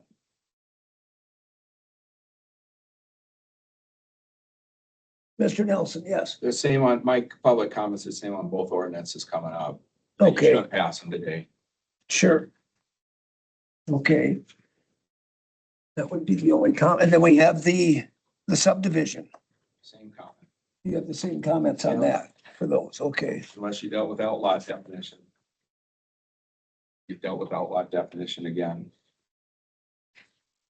I don't know if we had, have we had Ed give us anything, the surveyor, on what, Yeah, he did give me a proposed definition, but again, I think it works in conjunction with the shoreland and the subdivision ordinance, all kind of together. all three I of did them? work with Corp Council a little bit on that, and I think there's a way, depending on what the committee is looking to do, but the definition should be pretty basic. And then if there's regulations on outlaws, that should be in the ordinance somewhere else, not in the definition, which I agree with completely. There's a lot of definitions that have regulation right in with them, which, as you heard from Corp Council at the last meeting, it'd be nice to start getting away from that or fixing those issues. That a definition and not have the Yeah, so like regulations with. the outlot, that definition that Ed had provided was an outlot is a parcel of land not designated as a lot, public street, or public dedication on a plat or certified survey map. I mean, it's just Pretty open. just broad, yeah. And then if the committee wants or doesn't want development on those, in the ordinance somewhere, it'll say an outlot can be used for X, Y, and Z. And then that's how it should be enforced, not a definition that appears to have been added to with that public sewer thing or no building that's gonna be served by a sanitary. Right. Or You no, would have all that out of the definition. The definition would be pretty Treatment system. Yeah. pretty broad, and then the committee would need to determine what they want for a use or, you know, do or don't want for a use. so what, before it was just that there was no dwelling could be on an outlot. Is that what it was? No, it just says development, so that's what, There's no right now, it's development is any development as far as, Okay. All right, Other than which an accessory. sure. Which one? On the outlot, I wanted to also make the comment that I went to back to our township and brought them that information. And they actually have me on public comment next month. They want me to talk about this, but our township, I think, one of the issues with our townships have, and I hear it with this too, is our townships, I was sent to the township for approval of this subdivision or this minor, I don't know, you call it a minor subdivision? What do we call that, Logan, what I did? yeah, just us. Minor subdivision, changed a couple lots around. So you come to the county surveyor, they send you the township for approval. I went to the township, they approved this with multiple meetings. And then it comes back and their problem was, is they never got notified that they weren't gonna allow the town. You know, you say to go to the township for approval, and then when they approve it, they spend the time, their supervisors spend the time. We discuss the building that's going on there. The building was drawn on the maps. And then it goes back through the whole system and the last guy says, no, you can't do it. The township is like, well, why do they send it to us if then they're gonna tell us we can't do it? And then they don't even call us. So to me, one of the things in the definition, I would think, would be that why would our county staff want to take the liability of that gray area if it's simple, could be upon township approval? You know, then you guys have done your thing. It says you cannot, it says development, but it says you can't do development with a sewer system for that dwelling. It doesn't say you can't develop it. You can do all kinds of things on outlots. you can't have a private residence with a private sewer that serves that residence. You can have a sewer on it like you do. Yep. From another lot. You can put a sewer on an outlot.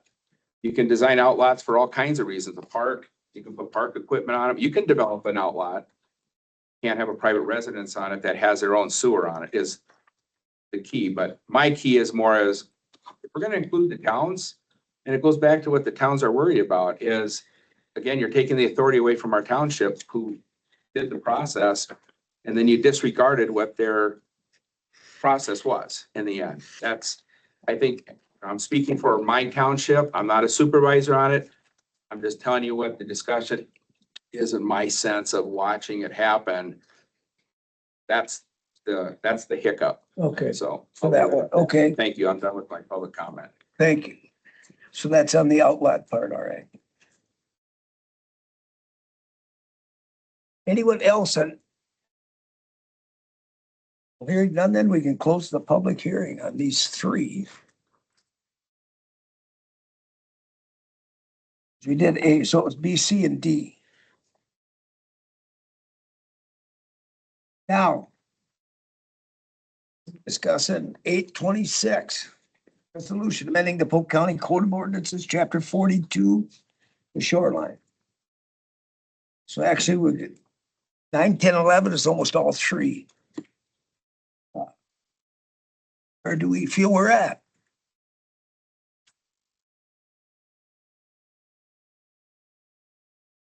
Any comments, anyone? Do they feel one way, another? Go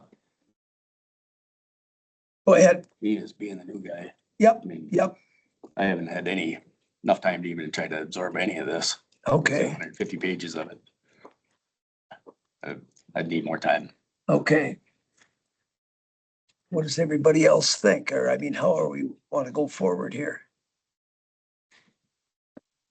Well, I'm not sure exactly how to go forward. I am though really, really frustrated with the misinformation that continues to get sent to the public and even to the rest of the board.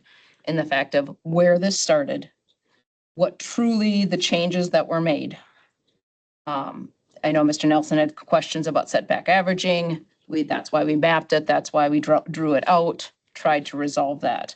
I'm not even, I mean, I can't address the fact of his examples that went back and forth with the zoning department. I'm just not, I don't know the answer to that, and that's fine. But also they were concerned about aprons. We addressed that.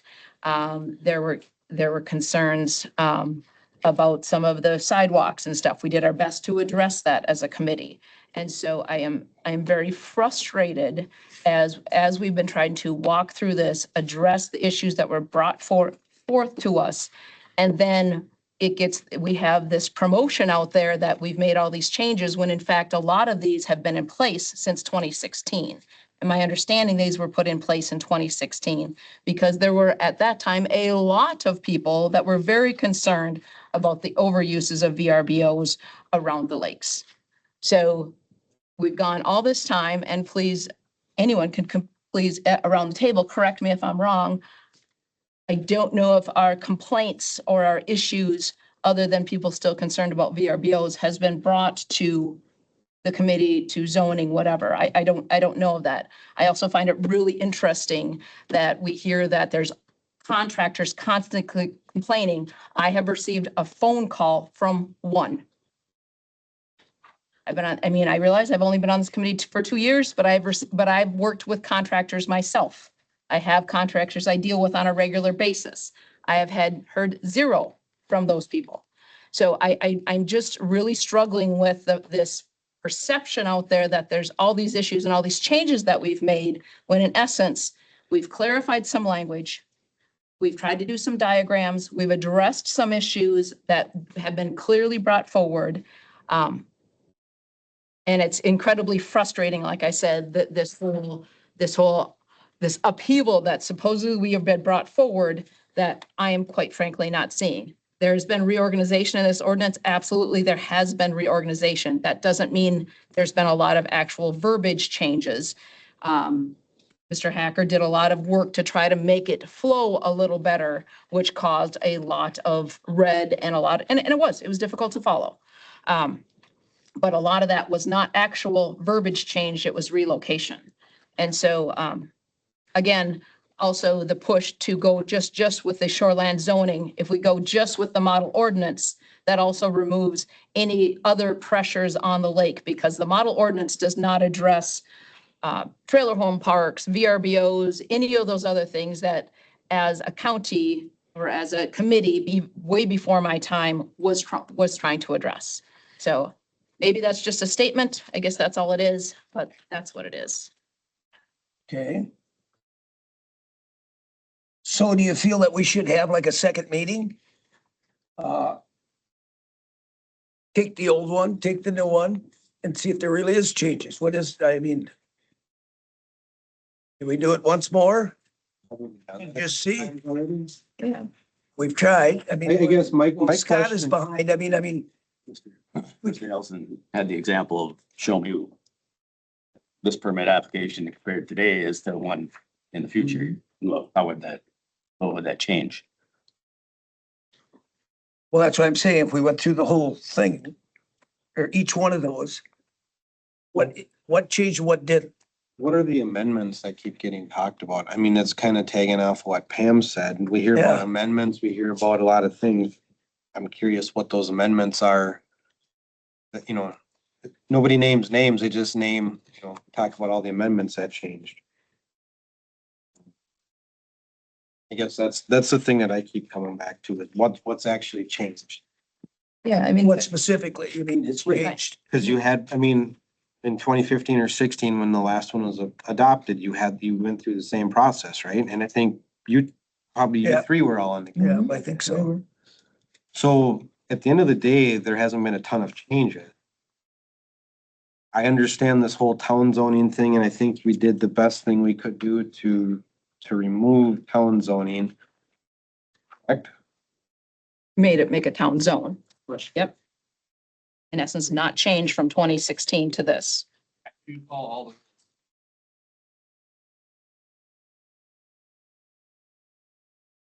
the B rules still apply, and then you go to college. No, not if you have your own zoning, you're exempt. Mr. Hackerson's. No, I think that's the way we have it read, don't we? How? Well, what do you think? Yeah, the use, the way it's written, the use of town zoned areas would not be regulated by the county. Yeah,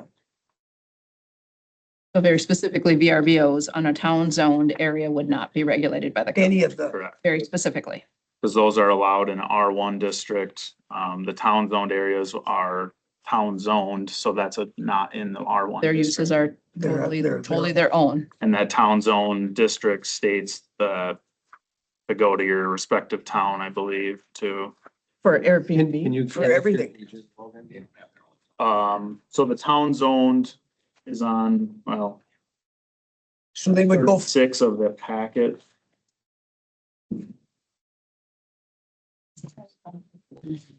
$36 of 58. No. No, just page that 30 small of- 36. It's page right there. That one. 36. Which 36 are we talking about? So in other words, you're saying that the Airbnb stuff doesn't apply to towns that are Have their just own unzoned, Just town zoned. Town zoned. just town zoned, not Yes. unzoned, unzoned it. And that's why that information's in there in the first place, is to help out the unzoned towns, right? To have zoning around Airbnbs. Yeah, I guess it's in the, It's not specifically Airbnbs though. no, No, it's I mean, we're picking one thing out. No, but I mean, But in the if shoreline, down to zoning, shoreland section, yeah, again, we're talking shoreline. yeah. yep, just shoreline right now. The committee elected to put the town zone back in the Yeah. shoreline. Yeah. Yep. That was initially removed from the DNR when Sue Van den Lingen did her initial Yep. response. But the county at the later date decided to put it back in there. So yeah, so that That's completely, that Supervisor Jarko mentioned, working with Ms. Malone some years ago, Mhm. we tried to put that back in there. Yes. Or the committee did, not we. We did put it back in. That is currently in the current draft. Yes, you did.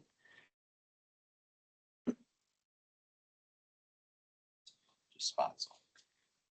But it's in a different shape and form, isn't it? The what? Instead of having it, like, because the original. So then it would still apply to, we're still worried about the on-zone townships, that we have some general rules in there yet. The unzoned towns right now have a overlay of whatever district was determined at that time when these were put in place. So there's RA5, there's residential, there's ag. I mean, most of them are RA5 or residential because they're around the lakes, but there is zoning districts as they're laid out in the shoreland ordinance in those unzoned towns within 1,000 feet or within the shoreland area, 300 feet or above. Okay. And that's what they're concerned, we take that back out. But it's not a change from what we've had. No. No, there was the 1-year gap period for those maps to be completed, so the towns were able to, even in unzoned areas, try to select the zone that best suited them. So yeah, currently, if you pull up our zoning map, the unzoned areas have zoning districts that correspond to the shoreland ordinance right now. And the townships did that. I believe there was a discussion between the town. I wasn't here then, but I believe the zoning administrator at the time or whoever it was went to them and to that way determine if there's certain properties that were already commercial or anything that they wanted to be commercial so that somebody doesn't then be thrown into an RA5 and they're commercial and now That's what you happened. got like a non-conforming. That's the St. Croix Falls issue. St. Croix Falls Yep. issue, yeah, St. Croix. So that needed to be addressed, absolutely. like, To address it. like yes. St. Croix Outdoors. If Yep. They couldn't do their, if we had to follow the way it was set up, they wouldn't have been able to do the business they do today. Yeah, it's what the committee did at the time, and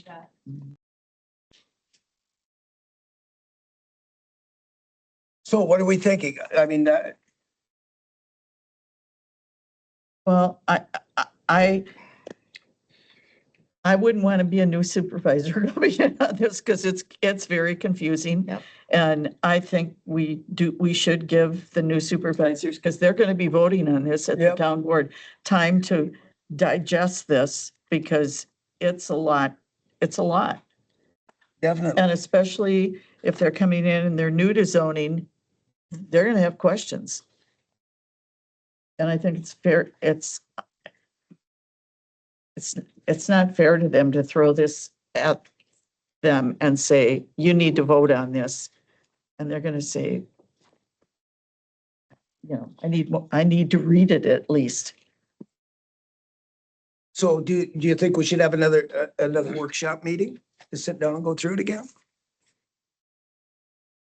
workshop meeting or just an explanation meeting where we do the Well, like, crosswalk between the old and the new, and then just a quick comment on like due process and, you know. I'm trying to put it so that they're not limited to 3 minutes, that we can discuss. So I'm trying to make the meeting like we had one before, where people could discuss and ask questions and not be cut off.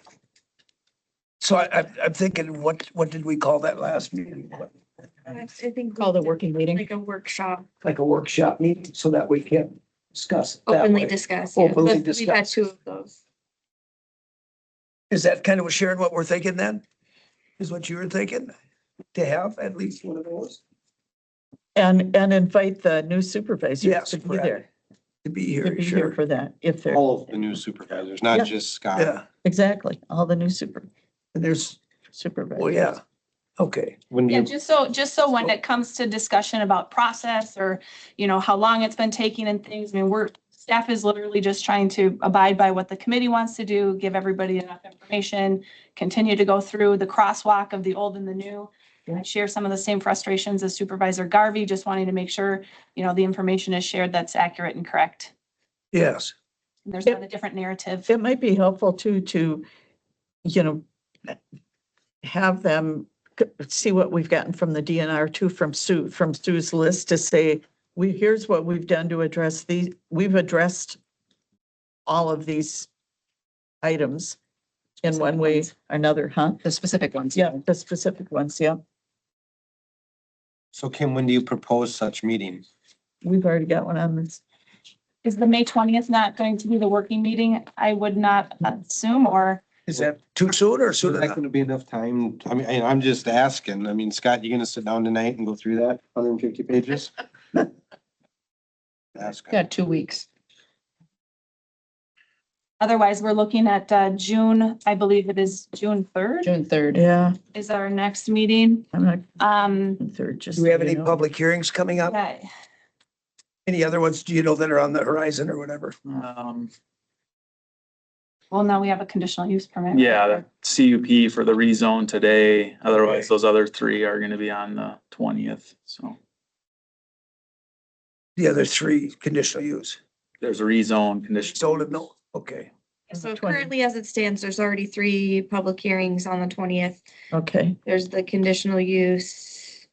It looks like, Okay. So we should do it to the first meeting in June. well, So that, I will be here. what do you think? My granddaughter in California graduates. I already have a flight booked for California. I won't be here then, but I can call in. You can Zoom. And if it's going to just be a workshop meeting, I guess I'll throw out there that it doesn't have to be at the standard meeting day. It can just be a separate workshop day. It can be upstairs in the West Conference Room and more of a workshop then. I mean, whatever the committee wants. One comment, Chair, would be if you do it like to get the guys that are working all day that probably can't take off of work. You could do it in the afternoon, just an ask. It sure be nice to do it after 3 o'clock or 4 o'clock. Let everyone that wants to come. Good idea. Be Get there. more people to Yeah. come that way. We would have the contractors move it. Somebody. Yeah. Yeah. That's all. Yeah, you're right. Yeah. Could we give the new supervisors a chance to catch up? Yeah. Yeah, So should we try to do it? Well, we can't do it on a Wednesday. We know that. we could do it the next day after the 20th, the 21st. You want to do it that soon? That's 2 weeks out. That's 2 weeks out Works for us. on a Thursday. And Darren, are you still here that day? well, I've got West Central, I'll be in Eau Claire most of the day, but I can be back here for an evening one. And you know what's going on, Sharon. I hope so. It's not one of. should we just set it up for an evening one? What do we want to do? A 4:30, 5 o'clock or something then? What? You're the chair. Kim, you tell it. 6. Well, I'd like to give it the kind of. What do we want to do? A 5 o'clock then? Would get most people then to be able to get here It's fine. Yeah, that works for me. 21st. on the 21st, It's Thursday. on a Thursday, okay? There's no other You will be here? meetings, is there? Or Nope. anything that we know of? No, Okay. because You won't trustee be board here? is the 19th, our Okay. ES meeting's the 20th, could and then be we could do here. that the 21st, and I would send all that information out next week on the 13th. You got a Okay. meeting that night? Meeting. You don't overrule. So how does everybody feel about that then? Should we do What it time? Justin won't be able to be here. at 5? 4:30 you come? As long as you're done by 6. Start up to work. Want to start at 4? We start at 4 or what time? Everybody tell me what time they'd like to be here. 4's fine. Is 4 fine? 4 is fine. Okay, 4 o'clock then. Hopefully. there's- And just so I understand for staff purposes, you want to crosswalk between any changes from, Yep, for all 3 of them. So you want the, Just take the old one. Okay. And if everybody else can go through, if you find a specific change, mark it up and so you just want 2 separate copies without the new and the old. Yep, that, okay. then we'll just see There's what, no edits on any of them. You're just gonna have 2 copies to look at each one. well, you got the red on this. That's gonna be super easy to find it all, but. You got the red on this one already. If you got the new. We'll look, Sure, if, what would be helpful, again, I'm just comment, is if everything in the new one was redded up that Logan suggested, then we know what's redded up and what's not. Go back to the beginning, everything that's changed in that red, and we know. right, and and that's what's in this one, isn't it, right now? That's only your, since your last. Since our last meeting. Yeah. Okay. That's where we can't. I got follow 8, it. 10 of these, so. But it was requested then to make it a clean copy, right? Chris? It was requested to make a clean copy. Yeah, Yeah. a clean copy of, if whatever you're gonna amend today, you're gonna make amendments to this anymore. I don't think Your we're gonna amend amendments, today and then anything. it'd be nice when you guys get all done with your process for the public to go, here's what we do today, here's what we're gonna say is gonna change tomorrow. And the zoning administrator can tell us, yeah, you can build a boathouse bigger now. You can put an apron on them now. It's in there. Tell us all the things we can do. Bunkhouses stay the same, whatever. And one note too is that obviously all of that has to then go to get sent away to the Department of Natural Resources afterwards, so we could talk about it. And then if they come back with changes, we might discuss again, the committee decide. Well, I'm sure she'll, And then 2 cents here. other, like, I've noticed other ordinances, like when they do, there's just the way it kind of the old ordinance as it was and then the new, but it's just a crosswalk of each particular item, boathouses, bunkhouses, and it's not the entire ordinance. Is that what you're looking for? Or you want the letter of the ordinance? Or like those of you that sit on That's it. HHS. Like she said, Crosswalk of the large, assembly. 2016 one, here's what we had in there. They were exempt, they're not exempt. Well, if the language is bad or good now, but I mean, if that's what we're looking to fix, that's what the things we'll have to do. Which the change. How do you want all those sections that moved around? Right, that's What really makes it confusing, how you guys want those to look on there, because I think that's what must have confused people before, is because it's It was a lot. crossing it out and then moving it to another section, but it Yeah. not necessarily was changed language, but I don't know how you want to make Okay. that clear. Good question. Yeah, because that's when you, Just gotta go through the old one and then you gotta go through the new one or cross-reference section like. Say this is But I where, don't know how you're gonna do that. This was moved from here to section this, and this was moved from here to there. What I hear is it's mainly just to see the changes in the ordinance. Yeah, Can we start with that? we could, yeah, let's do that. write up specifically the change. Changes to the ordinance. Yeah. So we would have 3 documents. We would have the old ordinance. We would have the current proposed draft, so we can actually see physically what we're looking at both. And then the 3rd document would say, these are the changes. Crosswalk. Yes. Yes. Okay. Adam's got a comment. It's more of a question for the Okay. chair. I don't think I have the authority to ask for a legal opinion from the Joes, but I think you probably do. So you've got a lawyer there, a lawyer here, and Larry Konopacki, who's wrote all of the laws, saying that what you're doing is illegal. I believe what you're doing is illegal with the town stuff. I believe it's been illegal for years, to Supervisor Garvey's point. To exempt them is illegal. No. You're not exempting unzoned towns. Okay, that part, but the zone towns we exempted. Is I that part? believe the way you've structured it is right on the edge. I don't know. Okay. But I will Whereas- tell you, on the that's- unzoned towns, I 100% believe what you are doing, the draft that you have is illegal. If you are sued, which I believe you will be, you will lose. So I'd like to see a legal opinion from the Joes where they defend, there's like 7 or 8 uses in there, including plus the districts, where they write a legal opinion where they say, this is the case, this is the law, this is why we believe this is legal, this is legal, this is legal. Okay, That would be very helpful. And if I'm wrong, I'm wrong. That's fine. But I'd like to see from corporate counsel a memo that lays out how they believe they can do general zoning through the shoreline ordinance okay, with specificity. yes.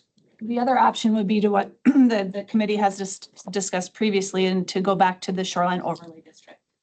Where it is a district, it's an overlay. And it removes, like I said, in a meeting past, is that perhaps the time of inserting, trying to do, the general zone within the shoreline ordinance. Perhaps it's not working and we need to remove it and just go back to the shoreline district, the shoreline overlay district. We talked about that previously. Yep.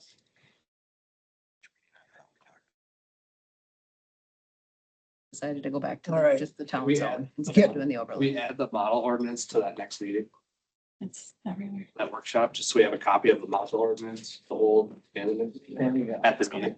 So everybody has copies of it. Oh, to have a model ordinance here? Yeah. Yes, I think that can be sent out electronically too to, I can put it all under the environmental services section of the website also separately. like I did with the bike and ped plan, because it was 200 and some pages. Yeah, Okay. I can do them separately and just say, here's the model, here's these ones. I can put those out there. okay. And I think we could stay internally with the Joes to do that memo before we ask Atali's or anyone else, because would that work for you guys to do that? Yeah, I can work with Mr. Loso, put together Okay, the, to the extent that that'll be shared, whether or not that gets in closed session regarding legal advice. I think we can make it I think you should be able to do it in open, I would hope, still the same specificity that they're requesting. that they're asking, but I mean, that, I would think that would, until we're actually sued, we wouldn't have to have a closed session. Legal to advice. decide what to do. Legal advice to the committee, though, should be in Right. closed session. If it's advice. I mean, if they're just doing a memo saying what's legal, not legal. What our position is. But it's still their position, All right. We'll have to. just like That's Mr. Garko's position. Chair Logan had his hand raised if you. Yeah, I would just request the committee to do some research on outlots and kind of determine what way you guys want to go with that, because I know Mr. Nelson explained what he thought an outlaw was, but I don't think that's what our definition says. If you want to do it how he explained it, I think we need to change the definition. That's fine, but I think when you plainly read it how it is, that's not, when he said it's for a private residence and all that, it doesn't say that anywhere in there, in that definition, so. Or That in the that you can ordinance. develop it for anything other than a private residence, because right now the black and white definition. Is that what it says now? I can read it I now. mean, what does it say now? I mean, because I thought we had the surveyor look at that or to look at different ones, yeah. Because they're the ones that deal with that the most. Well, no, not really, because it goes as a subdivision, it becomes an outlot. Yeah. But our zoning ordinance says that you cannot develop it, so that's when someone can make an outlaw right now. And on that specific CSM, it was asked to put a disclaimer on there saying that this can't be developed because the definition says it can't. It wasn't saying you can't make it on the one, it said it wouldn't be developable, which he wanted to develop it, so we're trying to get ahead of it, saying on the survey, it can't be developed. Okay. So it can be created under the subdivision ordinance, but then someone comes in and says, I want to put this on it, and then the shoreline or general is gonna say, no. So that's why we need to get all three of those aligned with however you guys want an outlot to be used. Okay, I see what you're saying. And go with that. So that way it's clear when we're administering it, that's is exactly what we want an outlot to be used for. And I mean, there's pros and cons to both ways, obviously. Sure. And it's all, Yeah, it seems like there's a lot of case by case basis, which you're never gonna address every specific case perfectly, but it's almost, across the road from these dwellings that are sandwiched between a road and a lake. A lot of times there isn't room for a garage on those, so they want to outlot across the road for that building. You could either say, yes, outlots are good for that point, put a garage on that at 0.4 acres or whatever, at least it meets the shoreline minimum of 20,000 square feet. Or we could require them, like everywhere else says 1 acre minimum. They make it an acre, they put their garage on it. Down the road, someone buys that and they want to have a dwelling on it. It keeps that lot available to be a buildable lot, or keeps the land use more open than having a lot of small lots created. For outlots where, because once that garage is on there, there can't be a dwelling because a dwelling needs an acre minimum per code. So that's kind of what to look at. And again, I'm fine moving forward, whatever way you guys want to, but just so you guys know both sides and what you're kind of Well, looking an at. outlot could be 10 acres too. Correct, Is yeah. it- is it- so I Yeah, leftover chunk of land that's for future development is how it's explained in a lot of, I think in the plating manual. Okay. They kind of explain it that way. But you could make it. an Is there outlot a is- process to take it out of being an outlot then? Say I did 10 acres and then 5 years down the line, I said, oh, maybe I will build on it. Yeah, Is there a process to take it out? Yeah, you plat it out of an outlot. Okay, so then there's a process to reverse it. But yeah, correct. But the main thing is if you make it less than an acre to put your shed on it, that can't be reversed to a dwelling. To a lot. dwelling line. Yeah. Because it's That's where substandard. Down the road, it might become an issue if you have all these across the road created and then folks want to make that a dwelling lot in the future. I see. But, or, I mean, the committee could take the stance of where that land is just gonna be designated for the folks across the road on the lake too. I mean, that's kind of both different ways to look at that, on how that land wants to be used. If it wants to be preserved for dwelling lots, and it's not saying they can't still do what they want to do, it just would have to be an acre. Or if you want a bunch of 0.4 to 0.5 acre outlots across there that will never become a buildable lot in the future, that's also, an option. Okay. Wasn't some of the original issue with the outlot question though, was that they wanted to make a larger parcel an outlot, and the discrepancy was it shouldn't be an outlot because it's a buildable lot? Was that not the original issue? It was because there was 3 buildings already on the lot that they Okay. were trying to go from a buildable lot to make it an outlot. So the fact that there were buildings on there was the concern, not the size of the lot. Correct. I misunderstood that. Thank you. Okay. Do you want to touch on the fire ring comment too? Just really Yeah, quickly, so we I think I understand. know where that came from. There was a permit that came in, for a fire pit. I wasn't working on the permit, but I did talk to staff on it. So my recollection, what was said is we can't issue a fire pit permit because right in the ordinance, a fire pit is a structure and it was proposed to be within 75 feet. A pit, not a ring. Correct. Fire ring was never brought up as far as I know in that conversation. It was just that if we issue this land use permit and it specifically says it's for a fire pit, if you go to our code and it says fire pit and there's no exemption for the setback, we can't issue the permit for a fire pit in that location. So fire pit versus fire ring. Very different. Yeah. I looked this morning and tried to look up because of the Yeah. email, Just would have said, hey, just call it a ring and you're fine, but no, you're denied. but years ago, we discussed all of this fire ring and Yeah. the rocks around. And it was decided as long as there's not a patio with it, that you could have a fire, basically the rock fire. And I just remember discussing that. I don't know where it all of a sudden it changed, but Yeah, and I guess I don't know if it did change. that didn't come up in our discussion. No, it didn't. No. No, it's. So Yeah. it was never a permitted item. It was just, you could have it. Well, I guess that was my question. I didn't realize it was a permit to throw a fire ring. Is it something that needs a permit? If you put rocks around or throw a ring on, I mean, technically, is it something that they could be fined if they threw a ring down by the lake?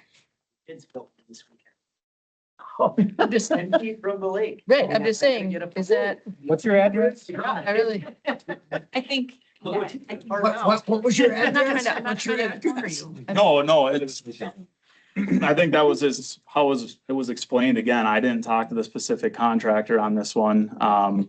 But I believe if it was a fire ring, it was fine. We just couldn't permit a fire pit, in that location. And that's per DNR, isn't it? Yeah. Because it's Yeah, we're just bottom- trying not to issue permits that specifically violate the ordinance that we're enforcing on. Yeah. Like, we don't want to issue a permit that specifically someone comes in and appeals it or whatever, and it's like, all right, how'd you guys issue this? Well, I guess we just didn't follow the ordinance in this case. That's what we're trying not did to. you say you found it in here, Kim? It's in model ordinance. Yeah, where, I just read it. I know you said, I It's just, under definition. Under definitions, it's Seen that particular plan. It is on page 28 of the model ordinance. Accessory structure. And that's where the DNR just throws There we go. weird shit at us. fire yep, pit. so fire pit. And Okay. pit is different because I don't They- have, and a ring. It's an accessory because it's structure. the ground. They put Right. fire pits in there. Thank God we built that fire pit. Yeah. You know, It's something, yeah. and it's got. But we kind of exempted it just because it's, Well, maybe they tore it up.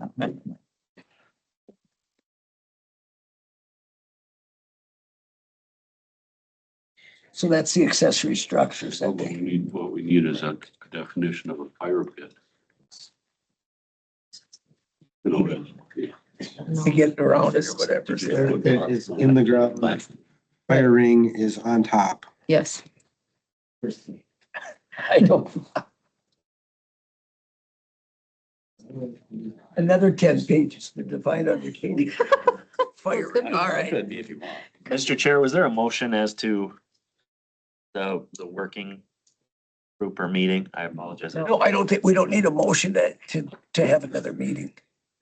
So we didn't have to do that, but We set to May 20. I think we just set that. Do you think you guys would have your stuff done by then too? 4 p.m. Well, that's just a working meeting, so there's not going to be a, No, but I mean, if they have some of that, it'd be nice to have some of that too. Certainly. Have some of theirs. I'll work with you, Chair, on that, Okay, certainly. and see what. There we may be can- some limits to what we can provide. I know, okay. All right,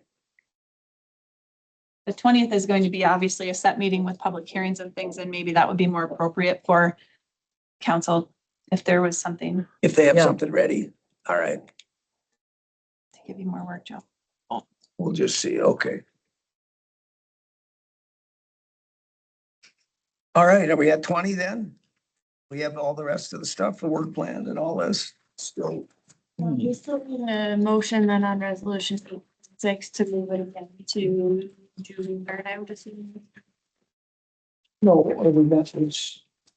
But I We didn't had move it. it yet. We had it moved to this one, so we have to deal with We the have to move it resolution and again? move it again. Yep, Uh, just to postpone until do June. do we 3rd. do a postpone? Yeah, that's fine.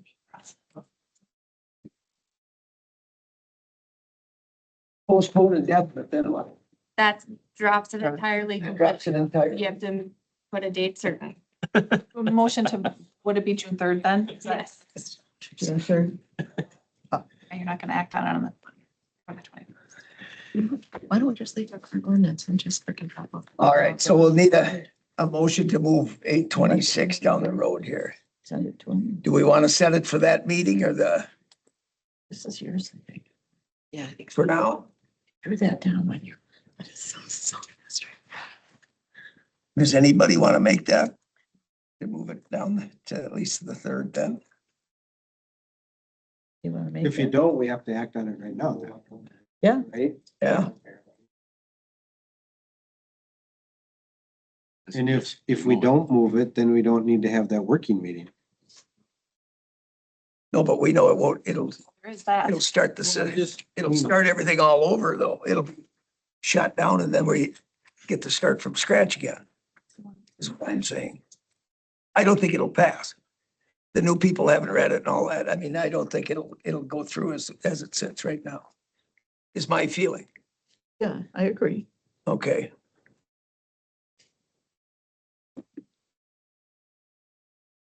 So that's what I'm thinking. Motion to move it to the June 3rd meeting. Otherwise Okay, it dies.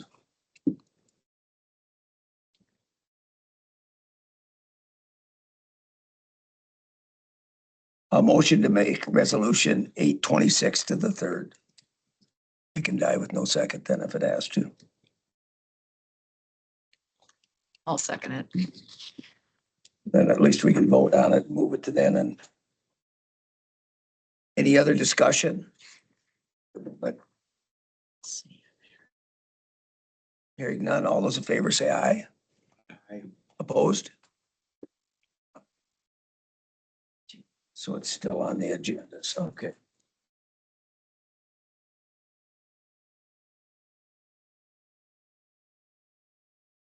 All right, then our work plan, we pretty much got that settled for the next two to start with, don't we?